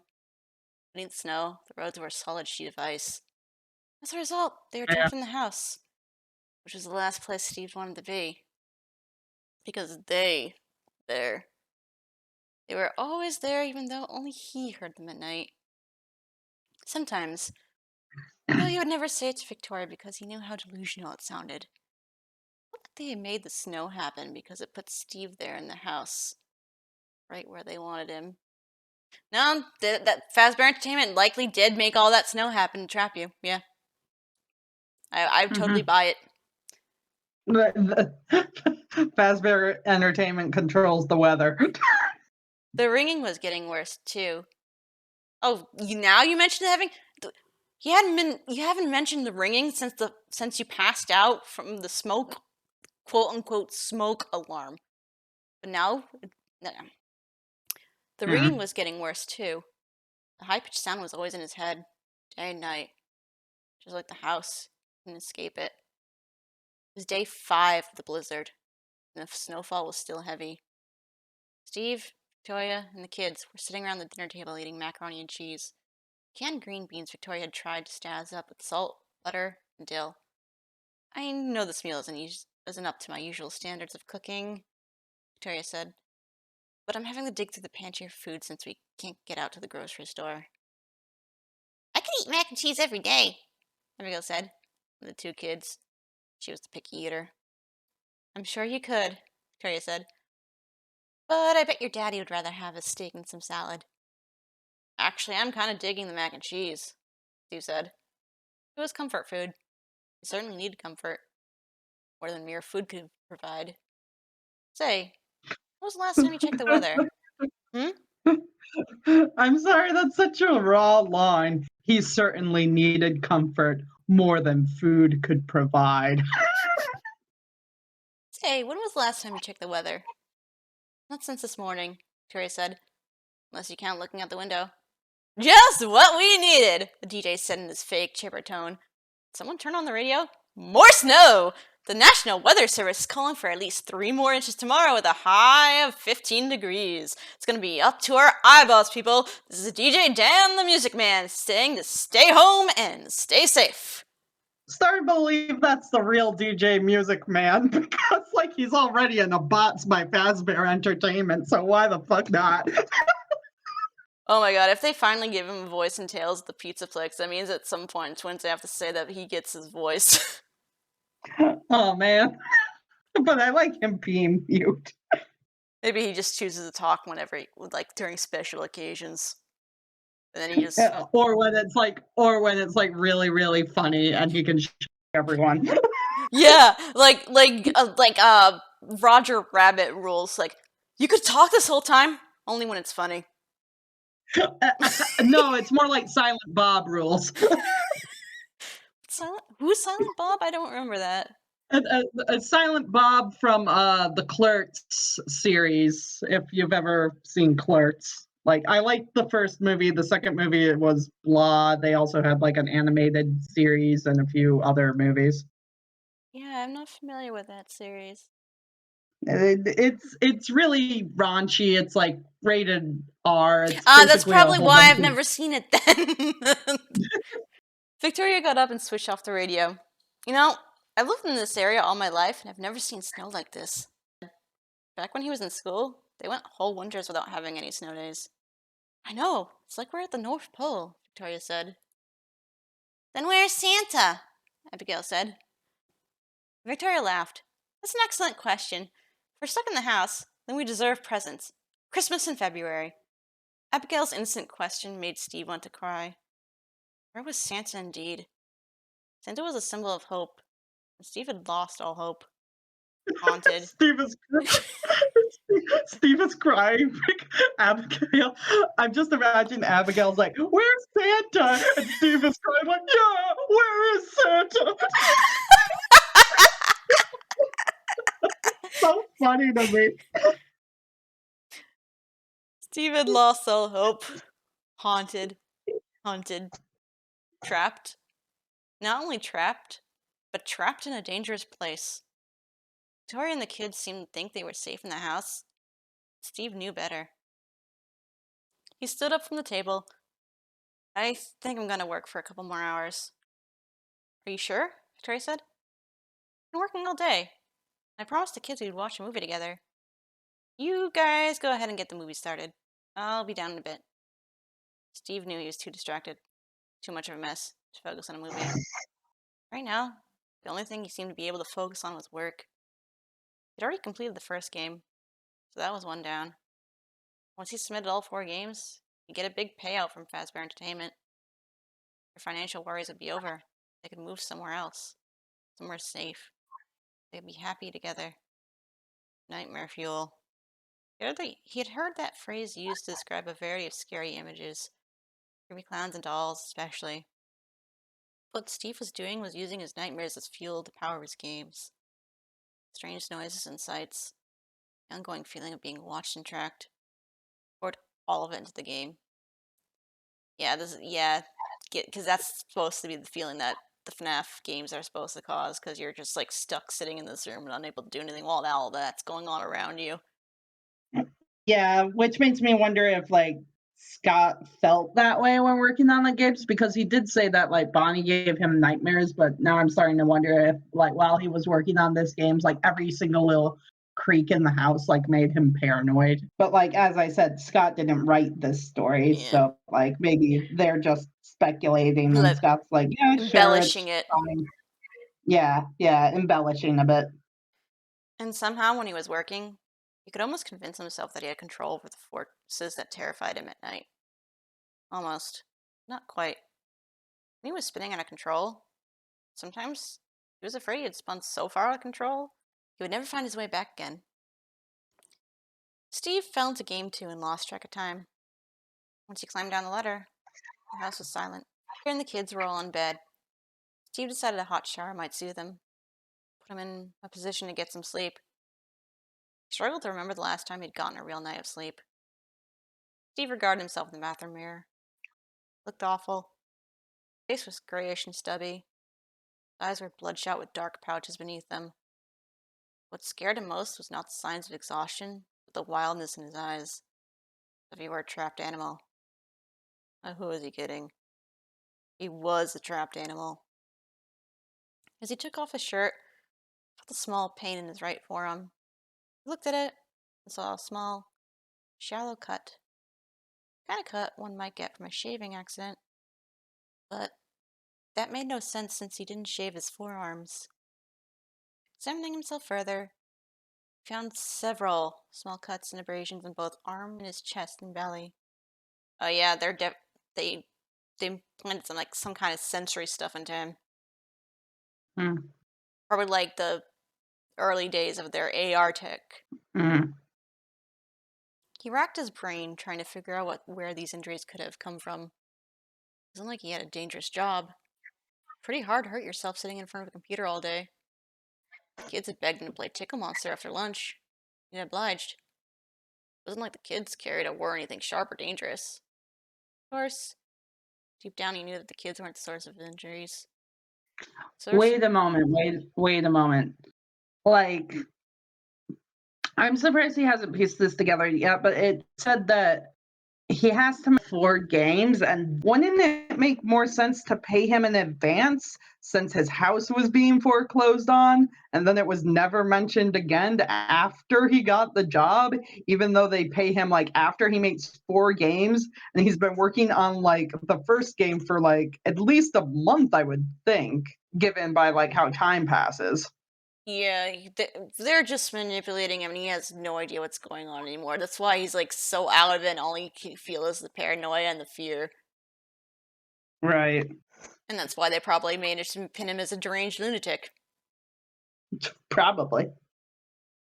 All a setup. The source of his wounds was the same as the source of the high-pitched ringing that was inside his head day and night. As annoying as the ringing was, the cuts and scrapes were worse. That meant that it wasn't just that something wanted to hurt him. Something was hurting him. Steve stepped into the steaming shower.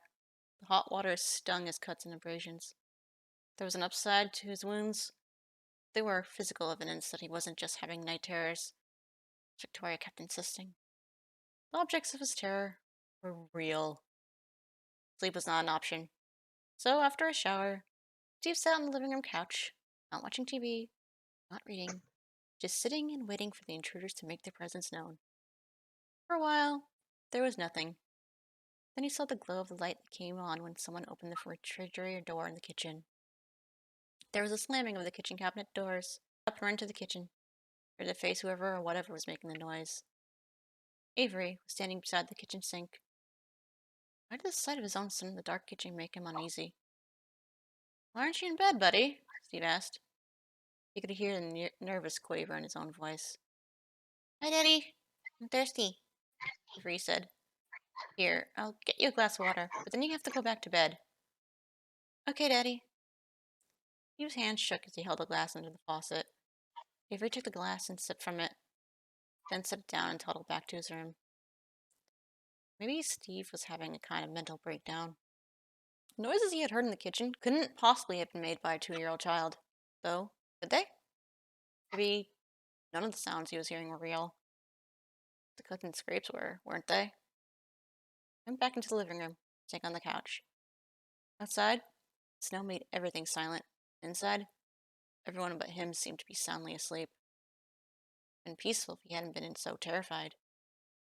Then the noises started, scrambling and skittering inside the living room walls. Steve put his hands over his ears. "Stop it! Stop it!" he begged, rocking back and forth in some primal attempt to comfort himself. The walls around him pulsated. A hole appeared in the wall nearest him, like a fist had punched through it. What Steve saw emerging from the hole was not a fist. It was the head of something. It was small, but bulbous and veined. Its large eyes, almond-shaped with cat-like pupils, lunged forward from the hole in the wall and parted his jaws to reveal a mouthful of sharp-looking teeth. A pointed tongue darted out like snakes when it sniffed the air. He was paralyzed with fear. The only part of him that felt like it was moving was his heart hammering in his chest. The creature's tongue shot further out, possibly far it seemed, pierced the skin of Steve's forearm like a hypodermic needle. Probably is a hypodermic needle. Pain was intense. Had the thing poisoned him?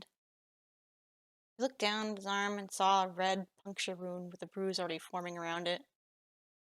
Holding his injured arm, he ran from the living room down the hall. Holes in the hallway pulsed too. Another other hole appeared. A green. Hmm. All those colors that were mentioned. Remember how green was mentioned a lot before? Out of everything in FNaF, I was not expecting a snake. So good job. A green, serpent-like head poked out of the hole, scales of metallic green. It opened its mouth and puked up a large tangle of snakes. Snakes landed on the floor, undulated out of their knot, and slid around Steve's feet. Steve hated snakes. He lifted his feet out of the snake pile and ran to the bedroom, since the door didn't close or lock properly. Propped up a chair against it. Victoria sat up in bed. Steve, what in the world? Steve was panting. Coming out of the walls! Some kind of monsters or aliens or something! And snakes! The hall's full of snakes! He knew how crazy he sounded. He also knew what he had seen. Sit down, Victoria said. Take deep breaths. Steve was breathing with fast and shallow. He sat on the bed and tried to slow things down. Do you want me to look out in the hall? Victoria asked. No! Steve yelled louder than he meant to. Snakes! The snakes will get in! I think we're There's okay with the snakes door. on the plane! I'm glad I'm not the only one who thought that. I'm tired of these motherfucking snakes in this motherfucking hallway. Right. I think we're okay with the door closed. I don't think they can get under it. His wife looked at him with a mixture of fear and pity. I think the stress of developing these games is getting to you, sweetheart. That and the financial pressure, and the fact that we've not been able to leave the house for so long. But I promise you, honey, there can't be snakes in the hallway. It's winter time. Snakes are hibernating. The ones in our hallway aren't! That's legitimately funny. They're hibernating. No, they ain't! Steve said, They're wide awake! Look, I understand that you don't think any. He started unbuttoning his pajama top. But look at these! You can't tell me these aren't real! He held out his scratched, cut, and punctured bare arms. Oh, my poor darling, Victoria said, and shed tears sparkling in her eyes. Just a second. I'll be right back. She disappeared into the bathroom, returned with a tube of antibiotic ointment. She sat next to him on the bed and started dabbing the medicine on his cuts and scrapes. As soon as the snow melts, we're going to get you some help. He knew she didn't mean regular medical help. She meant psychiatric help. She didn't believe him. She was the one person whose trust he counted on, and she didn't believe him. Steve put his head in his hands. He'd lived a lonely life before Victoria and the kids, but somehow he had never felt more alone than he did right now. Lie down, Victoria said, gently pushing him back on the bed. Need a rest. Steve laid down, but he did not rest. Even though the house was quiet now, the high-pitched ringing in his head was deafening. Mm. Star.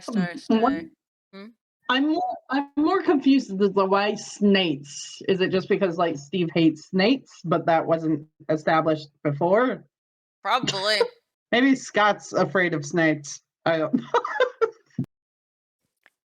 In the morning, Steve, head still ringing, opened the bedroom door with a great deal of trepidation, expecting to see the floor squirming with snakes.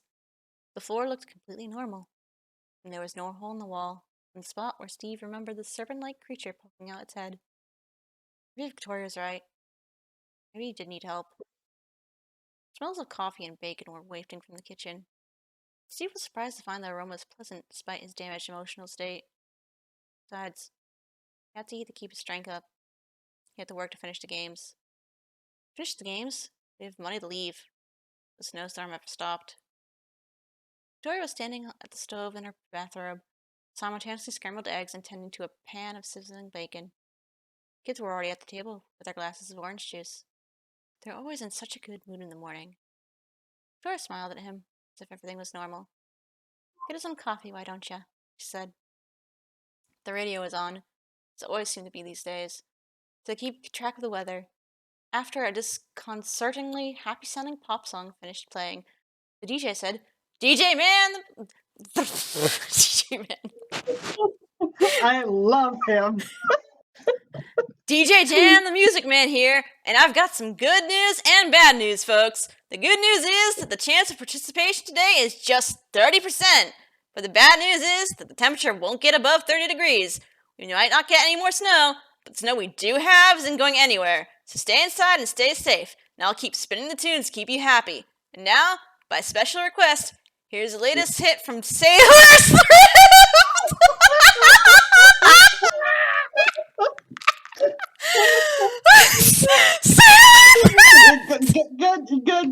Good job. Good job, Tales of the Pizzaplex. You're doing good. You're doing God's work. I need to share that. Sailor Swift. Sailor Thrift.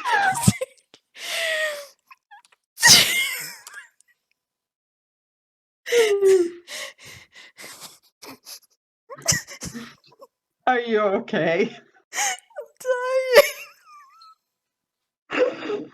We have, what was it?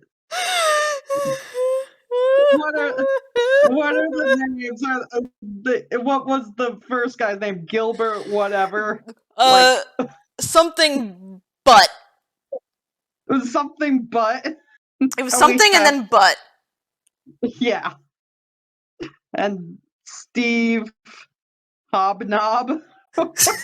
Snodgrass. All right. And then we have Sailor Thrift. Sailor Thrift. You know what? I almost wish that they depth further because I see the quotation marks end. But I wish that they made like a fake song of Sailor Thrift. Like that's obviously a Taylor Swift song with just the words mixed around. Here's latest hit from Sailor Thrift. Steve's hand shook as he lifted the pot and poured the coffee into cups. Put milk in Victoria's coffee, the way she liked it, and sat down with the kids. Tried to act normal. He knew he was failing. "What's wrong, Daddy?" Abigail asked. There you had it. Couldn't act normal enough to fool a 5-year-old. "Nothing, honey," he said. "I'm just tired. Didn't sleep well last night." "Why?" Avery asked. He was getting into the why stage. "'Cause there are monsters in the walls," Steve thought. There was no way he was going to say that to a 2-year-old. Instead, he said, "I don't know, buddy. Sometimes I just can't sleep." He ate the bacon and eggs and toast mechanically, the same way he put gas into his car. He needed the fuel to keep going, to do what he had to do. Just finish the games. As soon as he swallowed the last mouthful of food, he took the remains of his coffee and got up to go climb the ladder to work. When he first started working on the games, climbing the ladder into the attic felt like he was entering the darkness. All he was creating on the screen as he sat in the windowless attic was a stark contrast to happiness and light radiated by his wife and children and the rest of the house. Now, the darkness was spilling over into everything. The only time the high-pitched ringing in his head stopped was when he was working on the game. Or maybe it didn't stop. The game was the only thing that distracted him from the sound. The hours fell away as Steve worked. He was on game number 3 now. Victoria called up at him. It was time for lunch. He'd been so immersed that he jumped up and gasped as though he had startled by a monster instead of his wife. "Not hungry," he called back.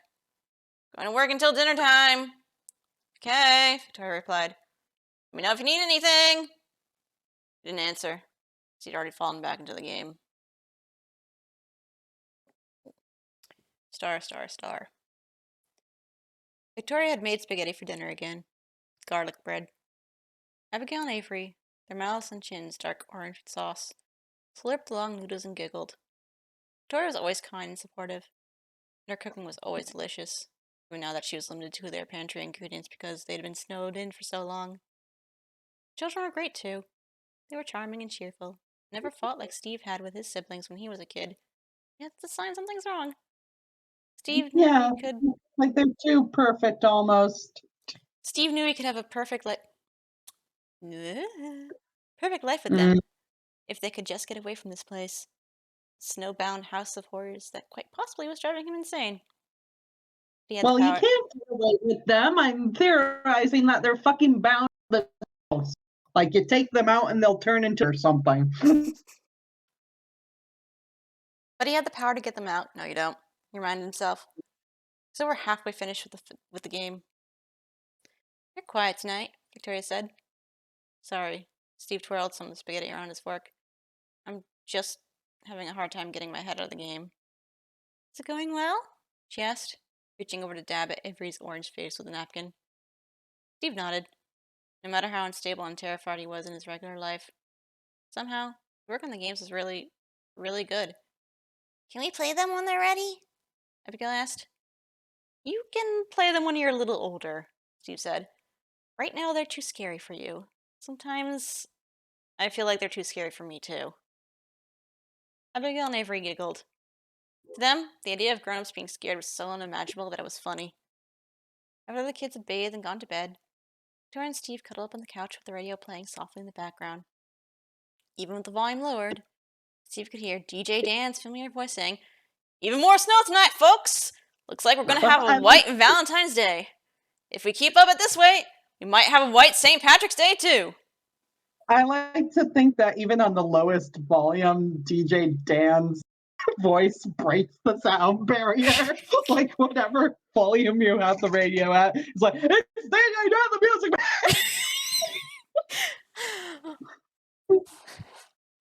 My throat doesn't have it in me to yell that loud right now. Yeah, no, but like you get the idea. Yeah.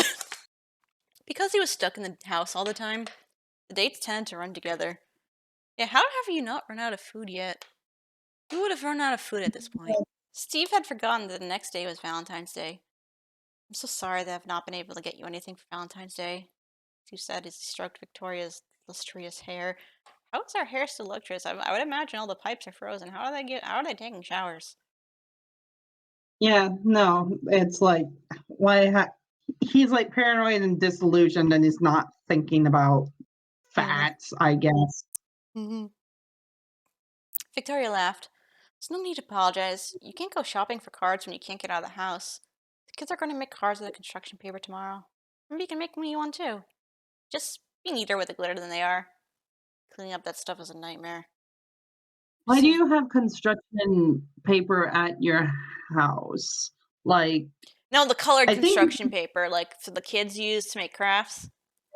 I had, yeah, I used to, I used to have like a whole bunch that my mom would buy me to make craft stuff with.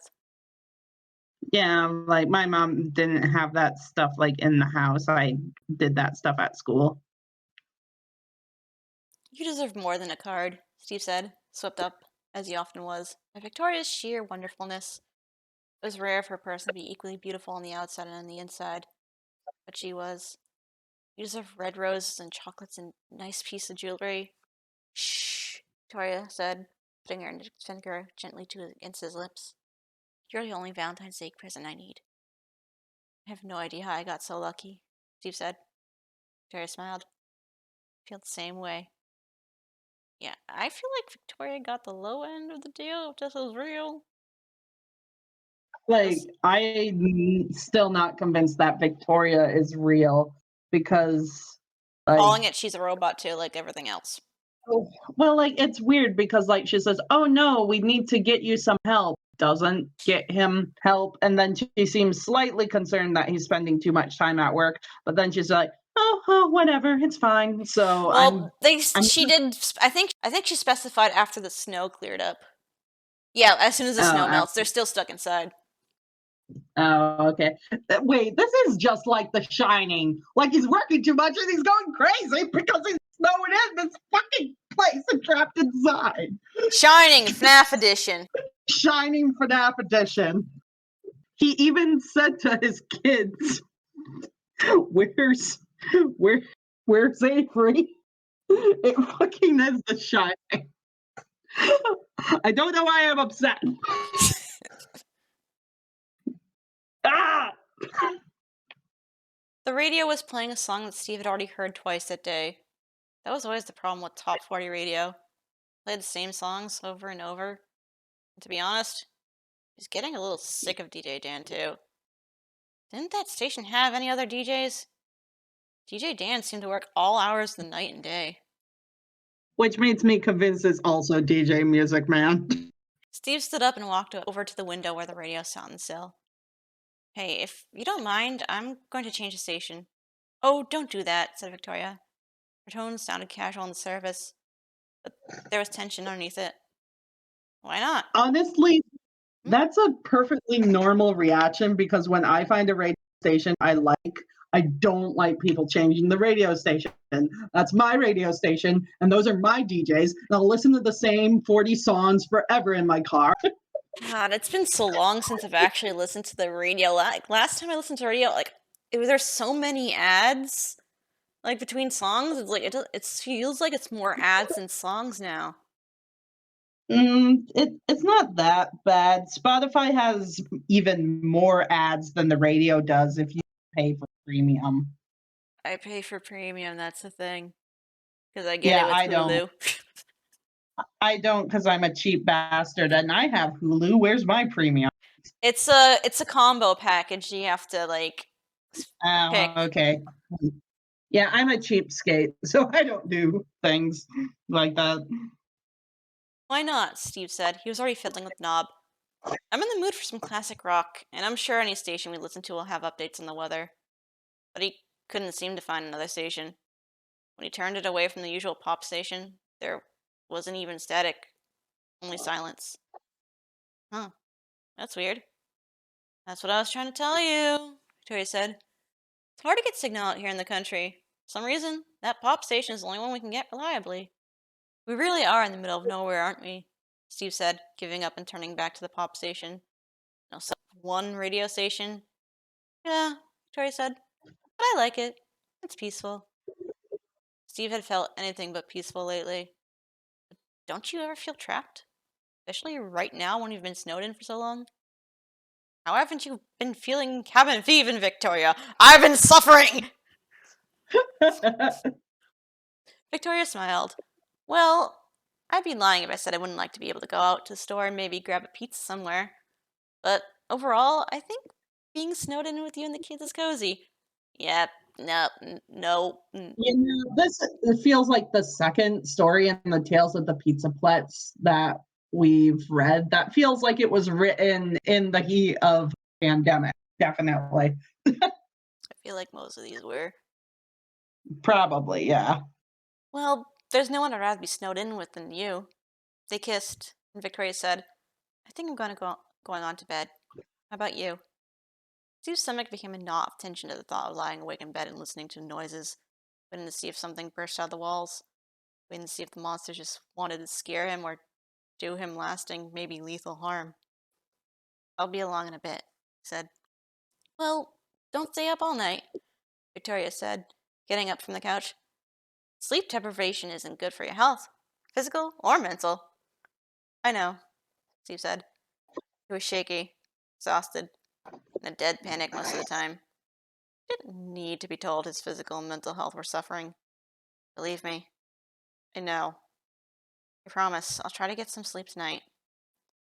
Once Victoria was gone, it's like he had lost his safety net and was being plunged into darkness.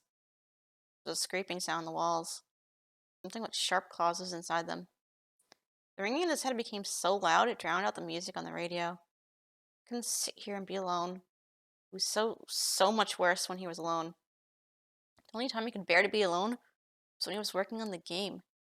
He was on the Then, last game. then why did you follow your wife to bed and just like lie in bed next to her for snuggles? You can pretend to sleep. You can stay awake. It's fine. He didn't want to lie down and pretend to sleep awake listening to the noises. That's the thing. Yeah, I guess so. He was on the last game now. He just had to see it through. He should go to bed, even though he knew he couldn't sleep. At least Victoria would be there beside him. Yeah, he had the same thought you just said now. Yeah. As they walked down the hall, the walls pulsated and the ceiling buckled so it looked like the underside of a hammock. The lowest part of the ceiling cracked and opened wider. From the hole emerged a spider the size of a basketball, which dangled just above him from a tendril of web. It was black and hairy, fanged, many-eyed. Beside its fangs were pincers, which it rubbed together menacingly. Steve stood still, afraid to move or even breathe. How could a spider be so big? Was it venomous? It was, probably packing enough venom to kill a herd of elephants. And then the huge spider's abdomen split open. Out of the opening, oh, this is my nightmare. This is my nightmare. This is my Yeah. nightmare. Yeah, I know. I don't like it either. I Out don't of the like it opening fell hundreds, maybe thousands of small spiders like candy falling out of it. Steve was covered in spiders. I don't like this. They were in his hair, on his face, on his hands, and the arms. They were crawling into his ears and nose. Go back to the snakes. Can we go back to the snakes? I love Please. it. I work with snakes daily. I can handle the snakes. Send me more pictures of snakes, please. He screamed and slapped at them with both hands, slapped himself all over and over again in hopes of squishing them. Victoria came running. What is it? Steve didn't want to talk because he didn't want to get more spiders to crawl in his mouth, but he managed to say through clenched teeth, "Spiders! They're all over me!" Victoria looked confused and alarmed. She took Steve's arm. "No! Don't touch me! They'll get on you too!" Victoria drew her hands back in a gesture of surrender. "Okay, but come with me. I need to see you in the light." Still slapping himself all over, Steve followed her into the bedroom. She looked him up and down. "Honey, I don't know how to tell you this because I know it's real to you, but I don't see any spiders." "But how can you not? They're all over." Steve looked down at his arms, his hands, his shirt. Spiders were gone. He sat down on the edge of the bed. "They were here. They were here." The ringing sound in his head was getting louder and louder, like an ambulance announcing the presence of an emergency. "This place, it's making me crazy," he said on the verge of tears. Stood up. "I have to get out of here. I have to get out of here for a while, even if it's just going for a walk in the snow." "No," Victoria said. "It's too cold out there, and the snow's too deep. It's not safe."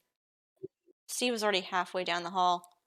The ringing in his head was growing unbearably loud, like a smoke detector designed to wake up everybody in the burning building. A smoke detector. That was exactly what it sounded like. Steve looked up at the smoke detector mounted on the ceiling in the living room. Something inside him said, if you disable the smoke alarm, the sound will stop. As the ringing in his head continued, he grabbed a poker from the fireplace and hit the smoke alarm with it until he knocked it down to the floor. He continued, jumped up and down on it several times for good measure until it was smashed into pieces. Well, that's First, one way to turn off a smoke detector. first there was silence. Yeah, but I don't think it was an actual smoke detector. I think it was the distortion disc. Yeah, that's what I think too. First, there was silence, because yeah, it's quiet now. Silence and relief. But then Steve became aware that although it was finally silent in his head, he was still surrounded by noise. There was the din of the ever-present DJ Dan on the radio, prattling on about the never-ending snowstorm. There was another sound, too. It was different than what he was used to hearing in the house, though. It wasn't scraping or scuttling, but a variety of mechanical sounds. Wheels turning, Mhm. gears grinding. Sounded like he was on the production floor of a small factory. Mm. The sounds weren't the only things that were different. The house looked different too.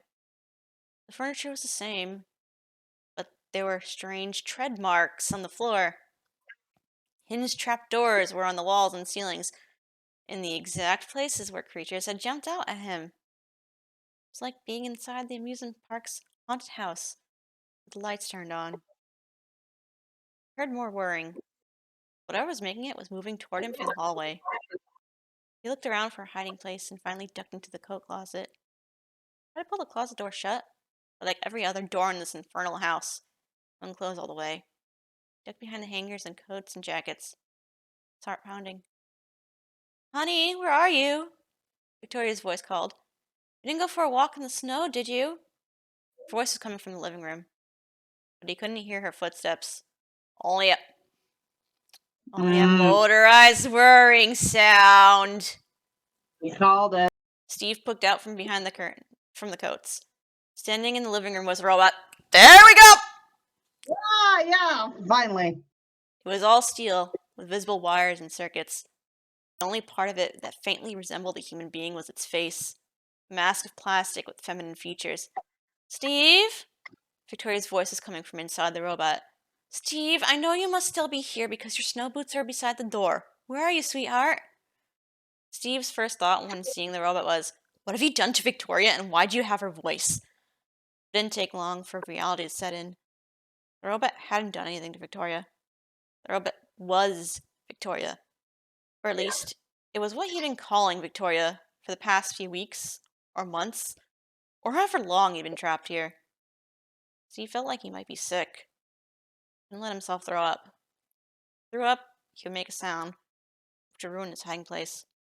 A lot of games of hide and seek he had played with children, full of fun and laughter. So different from the hiding he was doing now. Wait. Children. Children in danger from this terrifying thing they thought there was their mother. Oh, uh, Steve, I have some unfortunate news. There are robots too. Steve, yeah, Steve, like if you have children and like you don't remember having slept with her and you possibly slept with her and she's a robot, how do you think that you still have children? I have to save them. Mommy, where's Daddy? Abigail's voice called. Daddy! Daddy! Avery yelled. Steve peeked out again from between the coats. What he saw made him shiver, as though the temperature in the room had just dropped 40 degrees. Yep, there we go. Mhm. The children Yeah. were robots too, but also with plastic mask faces. But also with plastic mask faces with wide robotic eyes and exposed mechanical parts.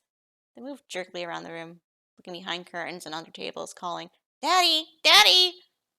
When Steve didn't respond, the robots stopped using their human voices and began to search more aggressively, with only the soundtrack of whirring machinery and the pop radio station in the background. 3 robots picked up furniture, like it was nothing heavier than a pile of sticks. They opened and looked inside the trapdoors, even though the spaces were much too small for him to hide in. It's only a matter of time until one of them looked inside the coat closet. What would they do when they found him?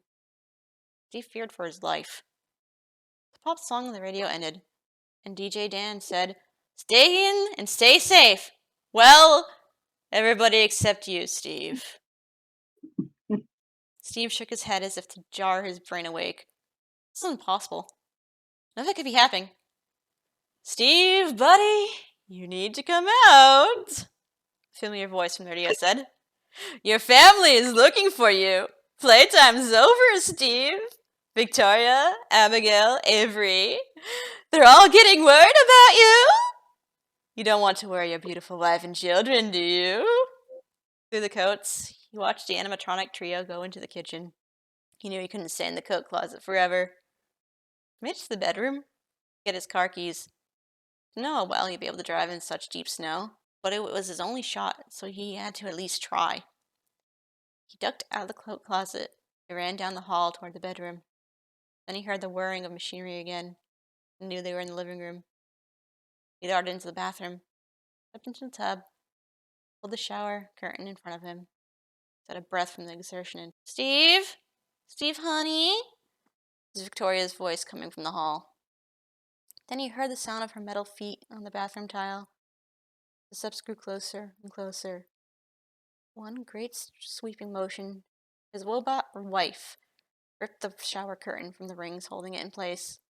Steve was exposed, sitting duck.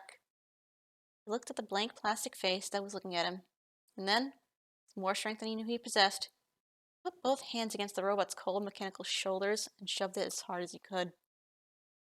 The force threw the robot off balance, making it fall backward.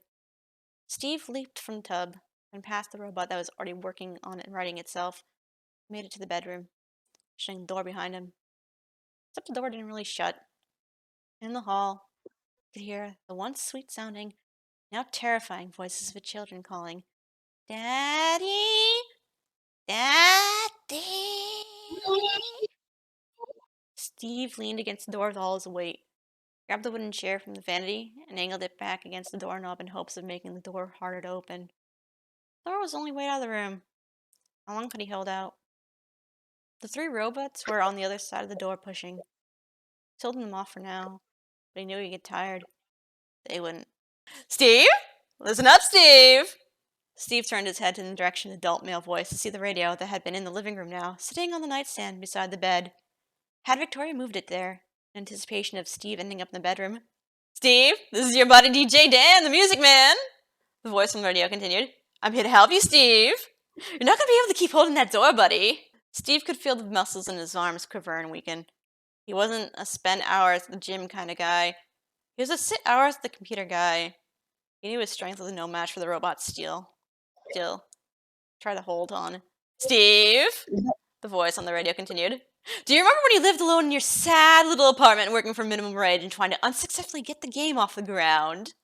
Do you remember when dinner was a microwave burrito you ate alone, and how sometimes you'd be so lonely you'd go to the bodega and buy something random just so you could make chit-chat with the cashier? I remember, Steve said. How'd the guy on the radio know so much about him? And why was the guy on the radio talking to him personally anyway? Was all this stuff real? Or he finally just reached his breaking point? And now, think about how happy you've been since you came here, DJ Dan said in his soothing voice. Oh, he's supposed to be soothing now? Okay. And He's supposed to be soothing, but like they described him for so long as like annoying and loud. So what the fuck do you want from me? And now, think about how happy you've been since you came here, DJ Dan said in his soothing voice. No one has ever had a nicer, more beautiful wife than Victoria and your adorable kids. You always wanted to be a dad, and it's great, isn't it? But it's not real, Steve said. His whole body was pressed to the ground, pushing from the other side. Sure it is, buddy. Everything you felt for your wife and kids, it was as real as it gets. You just have to give yourself permission to be happy. But the night terrors, the things in this house, those weren't real. Those were just there to inspire you while you worked on the game. Say the word and they're gone. Let go of the door, Steve. And I promise what's on the other side won't come in. You need to stop fighting this and let yourself be happy. There were tears in Steve's eyes. He had to admit that the moments of joy he had experienced with Victoria and the kids were greater than any happiness he had ever known.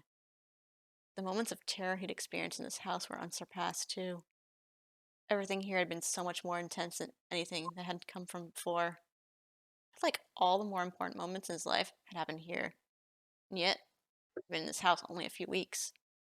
And how do I let myself be happy? He asked. His voice sounded small and weak. It's as easy as pushing a button, DJ Dan's voice said. If you let go on the door and walk over to the radio, you'll see a red button on its side. If you push that button, you'll have everything you've ever dreamed of. Perfect woman you've always wanted. Perfect children you've always wanted. Guess what? No more pushing mops or scrubbing toilets for you, buddy. Because you'll be one of the world's most successful video game developers. That's a lot of happiness for pushing one little button. I'm sorry, I can't help but laugh at that. Is it because of my delivery or just the lines themselves? No, it's just the line itself. You'll become one of the world's most successful video game developers. They're going to be making movies about your games in the future, Scott. I mean, they actually are, because we actually did get to see like one screenshot, one actual photo of actual animatronic being worked on. Yeah, Jim Henson's Creature Shop, and I hear that they're starting filming and Finally, the like, news. I hope they don't screw it up like they did the Slender Man movie. Did you see the trailer for the Mario movie yet? No, I refuse. It like the animation isn't bad, and Jack Black as Bowser was pretty good, but no one applauded for Chris Pratt as Mario. It's just Chris Pratt. Good. Steve found himself holding the door less forcefully. But it's not real, he said, even though he felt his resistance weakening. Reality is where we make it, Steve, DJ Dan said. I'm afraid I can't do that, Dave. This is the vibes I'm getting from the DJ right now. Yeah, no, this is the vibe. Yeah, that's totally the vibes. Make your own reality. Make it beautiful. All you have to do is push the button. Steve thought back to his days of mop pushing and frustration and loneliness. He let go of the door, turned his back on it, and faced the radio. You can do it, Steve. DJ Dan's voice urged him. You can live a life of bliss. Isn't that a beautiful word? Bliss. Steve moved closer to the radio. He heard a creak as the bedroom door opened behind him. There was the red button. All you had to do was push, and the fantasy would... It was such a beautiful fantasy.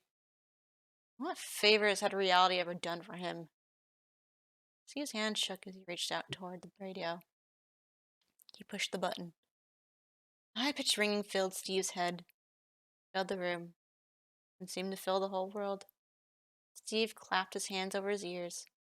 It did nothing to muffle the horrible cacophony. He fell to his knees as the room started to spin. And then, just as suddenly, everything was still. Steve used the nightstand to steady himself as he rose to his feet. He looked around the bedroom. Everything looked normal. And then he saw her. Victoria was standing in the doorway. Her blue-black hair was like a halo around her lovely face. She was wearing the same green dress she wore the first time they met. His favorite dress. You could say she was just as beautiful as the day they met. But that would be a lie. She was even more beautiful now. Victoria.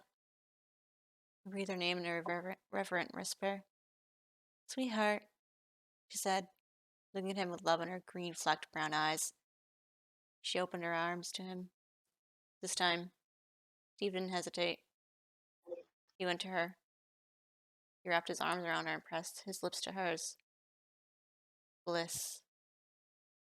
That was the perfect word for what he was feeling. His bliss was so great that he barely felt the continuous stabbing in the vicinity of his heart. What the fuck? Dude got stabbed to death! That's just the last line? She just stabs him? Oh, but no, they had to trigger the illusion disc to make it feel like he was having his last loving embrace with his wife. And then you stab him, not the robots. Okay. Like, well, I mean, maybe he was being actually stabbed, or maybe it's just a metaphorical stabbing because he knew this is fake. I don't know. it's not clear. It's not clear. Well, it says continuous stabbing. So that makes me think it's physical. Because, like, you wouldn't say continuous stabbing if you felt a metaphorical stab of pain in your chest. I'm just imagining it's one of the child robots, like sitting on his back, just continuously stabbing him in the back into his heart, like.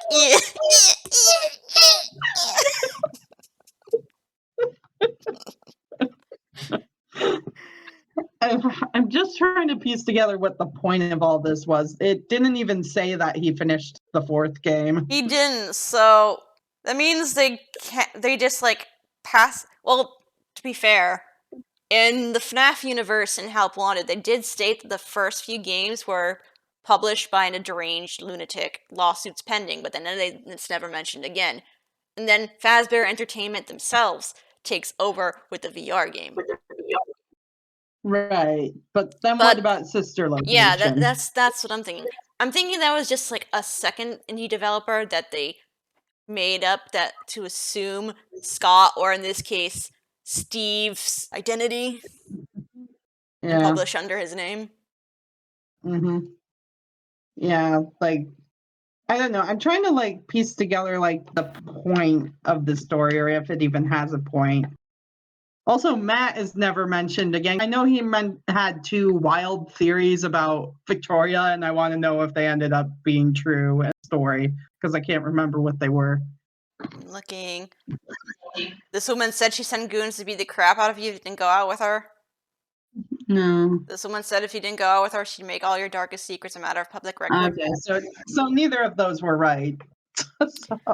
I mean, he kind of did get the crap beat out of him in the end. I mean, kind of, I guess. And he did get revealed to the public as a deranged lunatic, so I guess that counts as a dark secret being made to the public. Yeah, I'm thinking that like this house isn't even a real. Like, they knocked him out in the country, like that was real, and then they took him to a second location where he's like. It seems to be the same location because it was the same fire detector that he was poking at the end there. Yeah, well, like it said that he was hearing how he was like in a factory assembly, like, working place. So that makes me think that it's like a house containment place, like kind of like how they have in Portal 2 with like the little hotel rooms for containment of their test subjects. That's what I'm thinking anyway. Probably. Yeah, but I'm trying to get like their motivations. I guess because they needed some nobody, but that was like for trying to make games. And Scott's in real life backstory before FNaF is that he published a couple of games, but people said that his characters were too scary looking, even though he wasn't trying to make them scary looking. So he decided, okay, well, if you think my stuff's scary looking, I'm gonna make it scary on purpose. Yeah. Like I think everyone knows that story, but like I don't know, this one was weird. I'm trying to think of a way to rate it. I feel like it was a better starting story compared to I think it was Fragile from the first book. I feel like this was a better starting story than that one.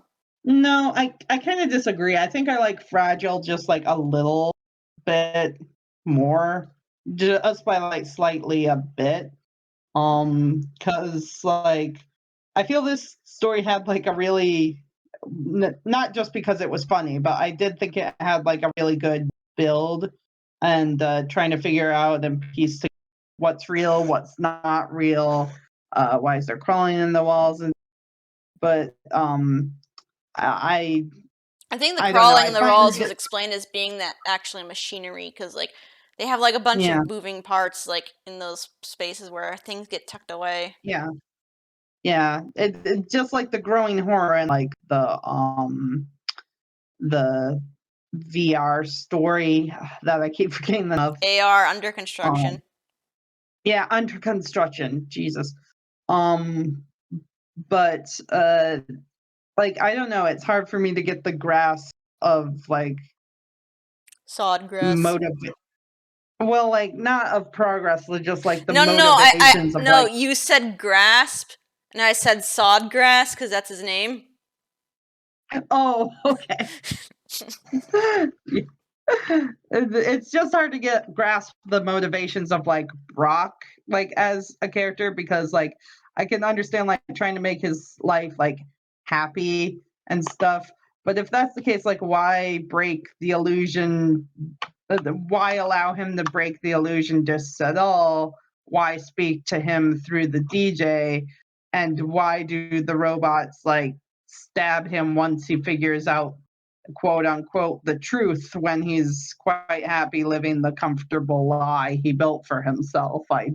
It's hard, and the motivations kind of like follow over the place at the end. They probably for just me, killed but him at the end either way to like ensure they had all loose ends tied up. Or maybe they weren't even killing him. Like maybe the continuous stabbing was like the injection of like some kind of medicine they were trying to get into his heart to like knock him out, so they can move him to a new location. Because he did mention like the feeling of like a syringe before, so it was interesting though. I did like this one. At least it wasn't a mind fuck like under construction. Oh yeah, no, that one was like I'll never look at Jello the same.